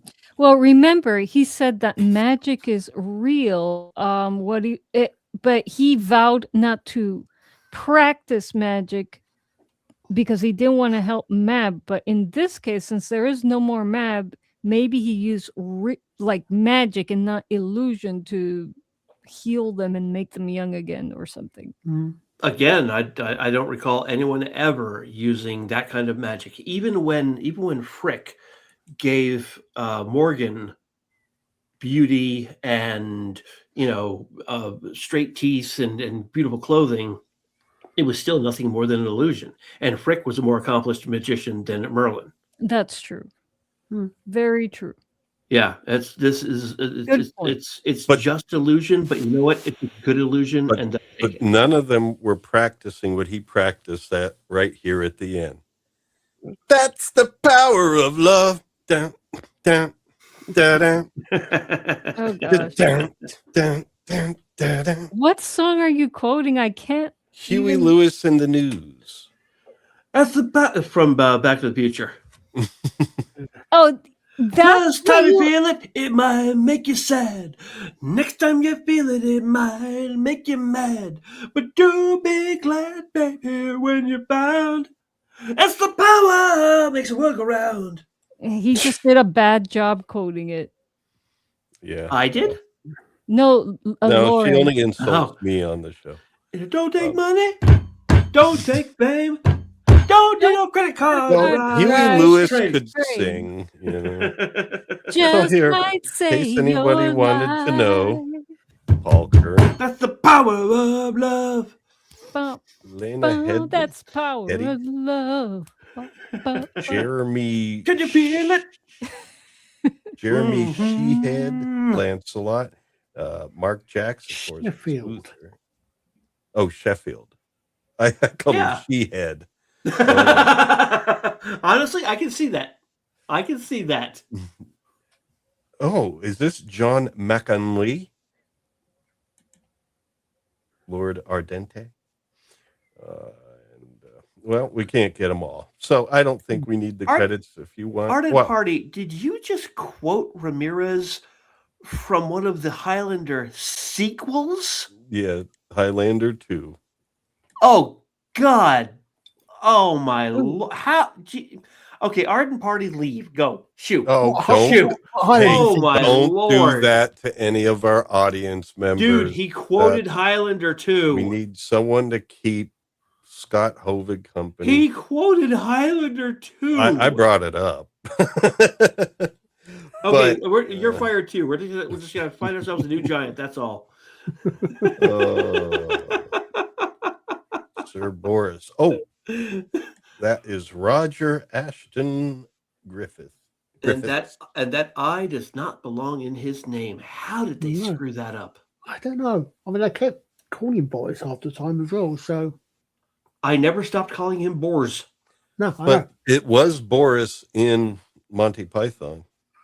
No, it wasn't. He said, "All right, Boris, you're up." Right, one rabbit soup coming right up. I thought he said Boris. Pretty sure he said Boris. It's hard to tell Boris from Boris. Sebastian Roche as Roche. Oh, Gawain. And his brother Ferrero. And who's And the what? Don't pullover? make me hungry, Colin. Wait, I didn't know Sebastian you guys had those over there. Of course they do. Yes. Oh. I heard your chocolates are much better than ours, Colin. I'm told Well, they are. Most of Europe's chocolates are better than American Yeah. chocolates. When I go to the store, I believe it. tend to buy Lindt truffles Oh, I that's love what those. we get. or Lint. or Ritter Sport milk chocolate. Occasionally, I'll get Ritter Sport with the butter biscuit inside. Those are both German. Yeah, Lint is about the only thing we get anymore. Yeah, I mean, everything else, where's the chocolate? It doesn't taste like chocolate. No, there's too much high I've- fructose corn syrup. And what do you call these I oils? recall it tastes a bit powdery as well sometimes, if I remember right. But it's been a long time since I had American chocolate. Well, British it's changed Cadbury. over time. There used to be good ones and everything. Oh yeah, but now even Mr. Brown is saying Cadbury isn't what it used to be. You know, the Oh. worst thing about Hershey's chocolate, it tastes okay, not great, okay. Mhm. But if you drink cold milk while you're eating the Hershey's, you will actually feel the wax separate out Ooh. from I the believe it. chocolate. wow. You, Yeah. you can actually feel it separate out in your mouth. You're like, oh, half of what I'm eating isn't even Chocolate. it's not compatible with milk. It just separates out into wax. That's sinful. I All mean, chocolate should be compatible. I with I milk. remember the time where it wasn't too long ago where Hershey's had like their organic line, and you could taste the difference between Oh, their yeah. organic line and the regular cheap stuff. You can't even make a hot chocolate with it; it doesn't melt right. It like clumps, and it's disgusting. So definitely what's happening here in the States, most of You it know, I've isn't never chocolate. thought I of can't wait to try European stuff. Well, apart from Lindt, because I like Yeah, we Lindt. do get Lint here. Something like, but other things. you Try don't try Ritter other Sport. things. It's sold in America. It is Where? German The and it is where? in every grocery store I've ever been in. Really? Well, maybe Ritter, Ritter, the I German word haven't for seen knight. that brand. Oh. And that's knight as in the guys in shining armor. I think Lint is Austrian, if I remember right. I'm not sure. I think Lindt is Swedish. Austrian. Swedish is okay. Yeah. Yeah, Lindt is great in either the truffles or in their bars. Oh, And by the way, there is a very good American chocolate company. They have an Italian name, Ghirardelli. Oh, Geared. Yes. I They're in get San them once in a Francisco. while. Yeah, they I have get good them every chocolate once too. in a while. Yeah. So anyone who says that American chocolate is all bad, you are fucking wrong. well, I it's- thought it's- Ghirardelli was Italian. I but didn't. no, I I didn't mean, know they were people an don't American know company. the less. I mean, that's the thing. We have some good things here, but a lot of the most mass-produced stuff is just not so good, and unfortunately, Toblerone is a pyramid reputation. scheme. What's a pyramid scheme? Toblerone. Yeah, those pyramid chocolates. I don't know. Kinder A eggs triangular for the shape. win? Never heard of Kinder eggs. Toblerone is always triangular shaped. Therefore, it's a pyramid scheme. Okay. Haven't tried them. I mean, are they good? I never liked them myself. Okay, never. No. Mm. Okay. Well, quite nice. They tend to have nuts in them as well. It's not just chocolate. Well, You No. guys made me hungry. Oh my god. yeah, but Okay, so- actually, I am hungry for actual food, so we need I to- prefer. I could skip to dessert. I prefer. Gavin, I prefer Terry Pratchett's pyramids.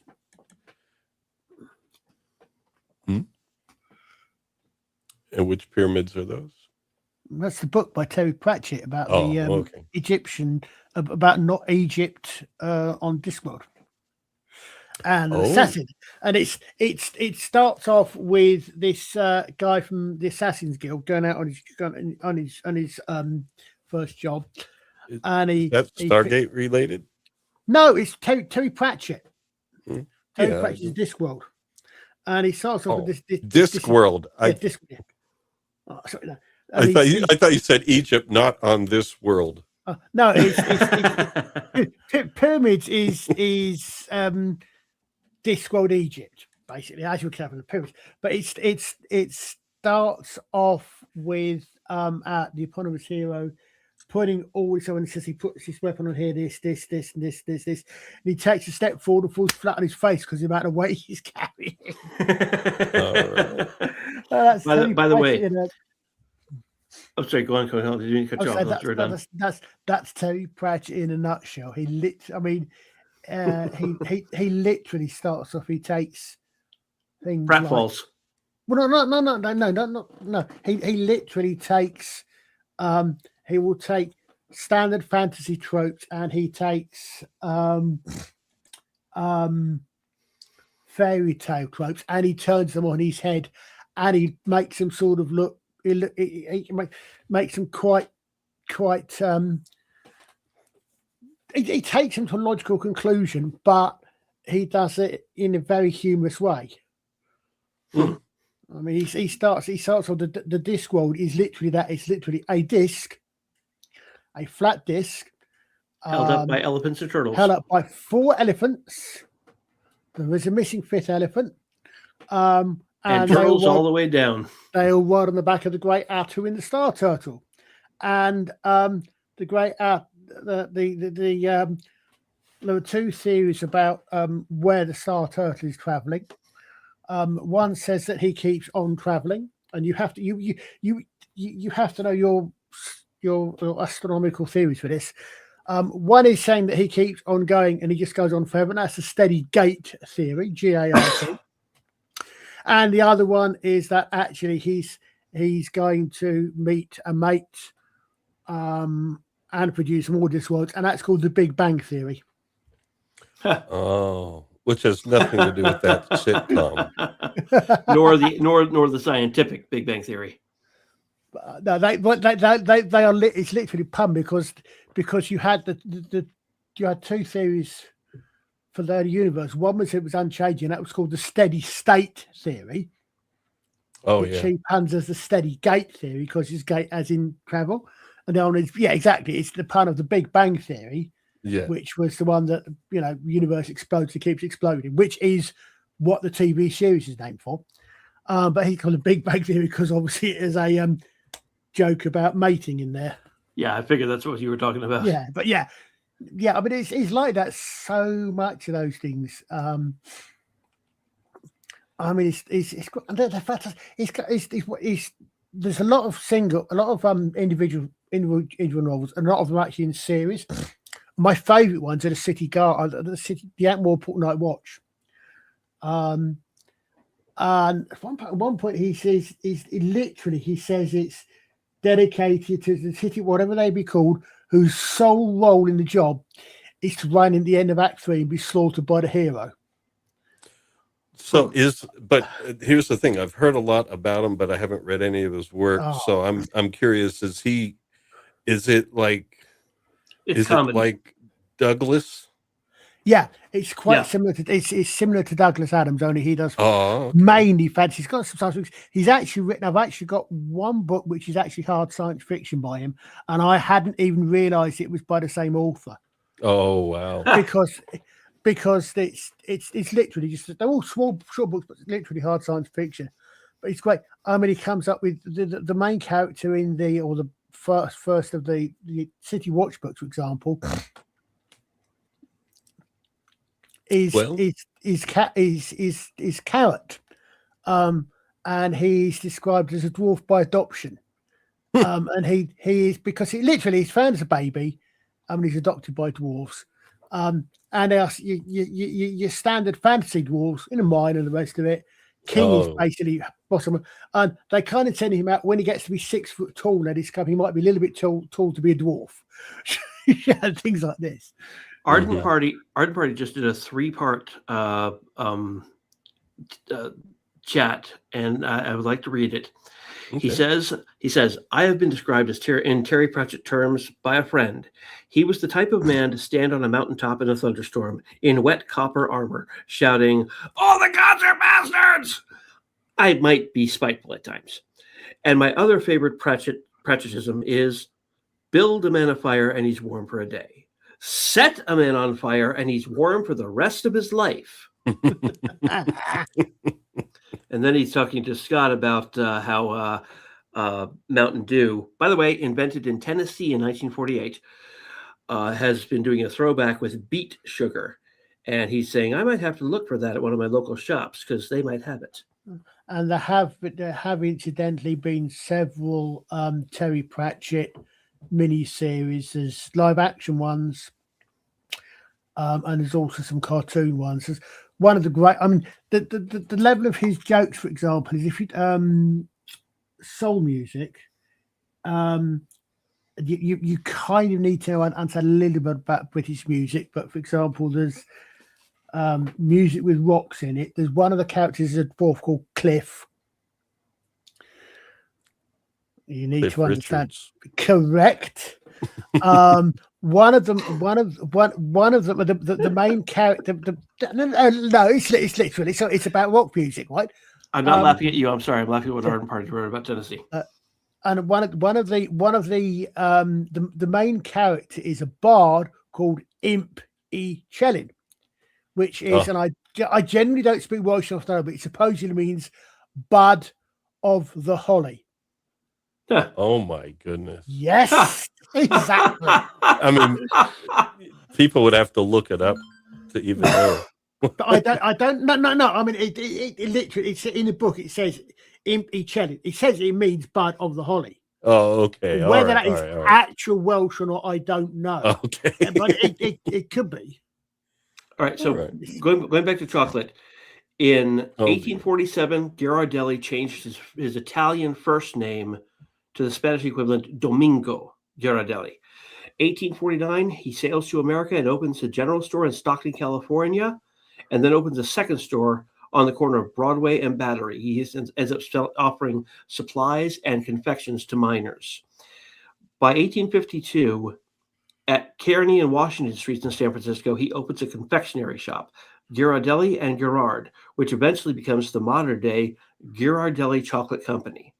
In 1865, a Ghirardelli employee discovers that by hanging a bag of chocolate mass in a warm room, the cocoa butter drips out, leaving a residue that can be processed into ground chocolate.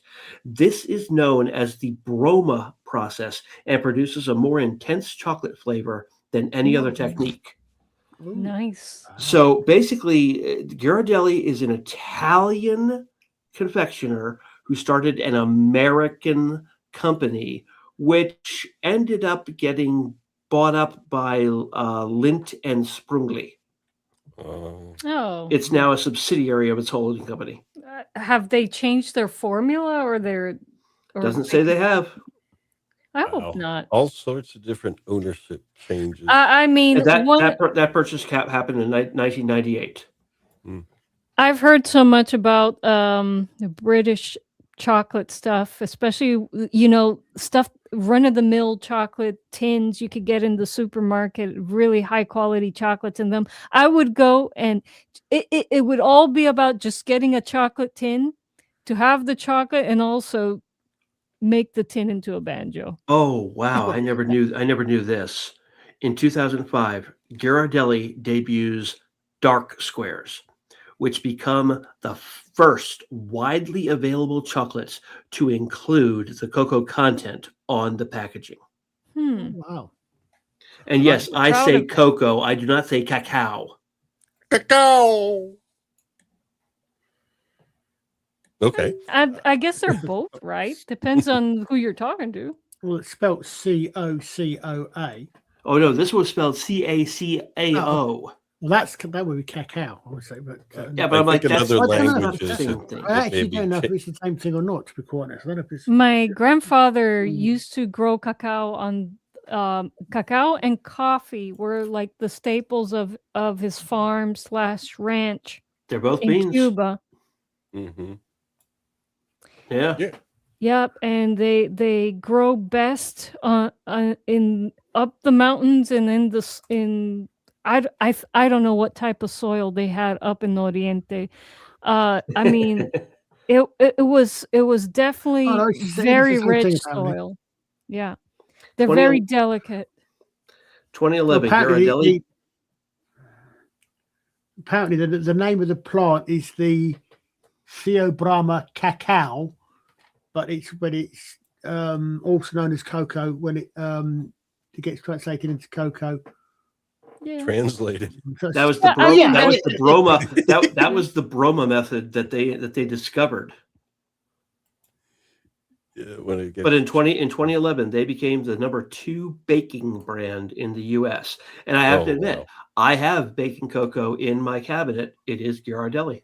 No, they're good. I've made a chocolate porter with some organic dark chocolate, some good stuff. Dark chocolate powder. Be careful with dark chocolate. There are a lot of reports that it has some very toxic chemicals in it. Mm. Really? Yeah. It's quite it's nice. It's One dark of- chocolate. Which it's quite company? dark. All dark chocolate. It doesn't matter what company. All dark chocolate has some kind of toxic chemical in it. That's why I refuse to eat anything that is dark chocolate. Well, I is it part of the processing or the Yes. plant itself? It's part of the processing. Part yeah. of the processing. Okay, I thought so because Dark- I mean, dark chocolate. Yeah, because baking cocoa doesn't have the same problems. Dark chocolate has the problems. You can look it up yourself. There's a lot of news reports on it. what I used was dark chocolate powder, which I guess you can use for baking, but I don't know. I will be careful because I do hope to make some chocolate porter for the winter. Yes. I would recommend using strict baking cocoa and sugar. Okay. Well, on that note, I think we're going to. Oh yeah, Arden Party looked it up. Lead and cadmium. Oh my God. Yep, that's typically the How chemicals you will can find. I mean? How does that even pass FDA approval? Because does it's that in- get because it's FDA in low, approval? because it's in low enough concentrations that it passes. But I don't care how low the concentrations are. I am not putting lead in my body. No. It's one of the reasons why I quit my job at the range. But it appears to be an Well, issue for I guess we're organic calling it a chocolate. night Ooh, now. and I buy everything organic. Thank you, Maybe. Garden Party. Yeah. One of these days. Well, One, I two- will be very careful with my chocolate sources. All I can say about that is once a king, always a king, but twice a night is enough. Har har har har har har. Colin. Thank you. He didn't get his joke in at the end last week, so he was able to do it. All right, folks. Next week on Wednesday, we're doing Excalibur. I think it'll probably take us 4 weeks. Yes. Yeah, I it will take a while, that one. Especially You know, over- I was a middle schooler when that movie came out, and my father rented it from Photomat. Photomat was a small chain near us that rented videotapes, and my father had one of the first VHS VCRs. And there was a sex scene at the very beginning of it. Spoiler alert! And my brother and I were like, "Okay, put our heads down. We're not watching this." That is the one thing I really remember about that movie. Putting our heads down at the sex scene at the beginning. Yeah, they did that. They start off. Well, it wasn't sex, but it was nudity in Clash of the Titans. They did that too, and then it's like the rest of the movie. It's like, why did they do that right at the beginning? Clash of the Titans. Oh, Judy Balker. Gorgeous young lady. Yeah, I'm talking about the original. Well, the Yeah, the older original. Clash of the Yeah, the Titans original. from the early '80s. The last Harryhausen movie. Yeah, it was, wasn't it? Yep, it was. Burgess Harry Meredith Harryhausen's in last it. movie. Yep, Burgess Meredith, Harry Hamlin, Judy Balker, and half of the and half of England's repertoire of character actors. Wow. Well, plus Ursula Andress, who wasn't an English That character actor. that might end up being on our menu one of these days too, because I think Wednesday nights will become more of a fantasy night. I mean, Well, Laurence Olivier played Zeus. Come on. Yeah, exactly. You've got Alrighty. Sean Phillips played Andromeda's mother. And of course, it gave us the line, "Release the Kraken." Yes. Dun, dun, dun, Despite the fact that the dun. Kraken is actually a Norse myth creature, not a Greek myth creature. Yeah, But and who Sean cares? Phillips played Cassiopeia. Cassiopeia, that's it. Nice, yeah. I couldn't put that there. That's what you have me for. Alrighty. Okay, folks, we'll see you next week for Excalibur. And of course, Sunday, we're still doing Babylon 5. We're going to do a quick flyby of Gropos and on to All Alone in the Night. Yeah, I got to figure we're going to have maybe at most 6 screenshots of Gropos with one very memorable clip, I'm hoping. Well, you'll have to let me know what that clip is. Showing Franklin's father being as arrogant as Franklin himself is, showing us where Franklin gets his arrogance from. Okay. When you watch the episode, you'll know exactly the scene I mean. Yeah, I just haven't seen it in years because we usually skip We always skip the Gropos episode. Yeah, well, I don't remember it very well. You know, watch it again. It'll refresh your memory, and you'll be like, "Wow, this was a bad episode." But at the same time, you'll know which screenshots you need. Yeah. Okay. All right, folks. Good night. Good night, everyone. Yeah. Good night, folks. And finally, here are some completely gratuitous pictures of penises to annoy the censors and to hopefully spark some sort of controversy, which it seems the only way these days to get the jaded, video-setted public off their fucking asses and back in the sodding cinema.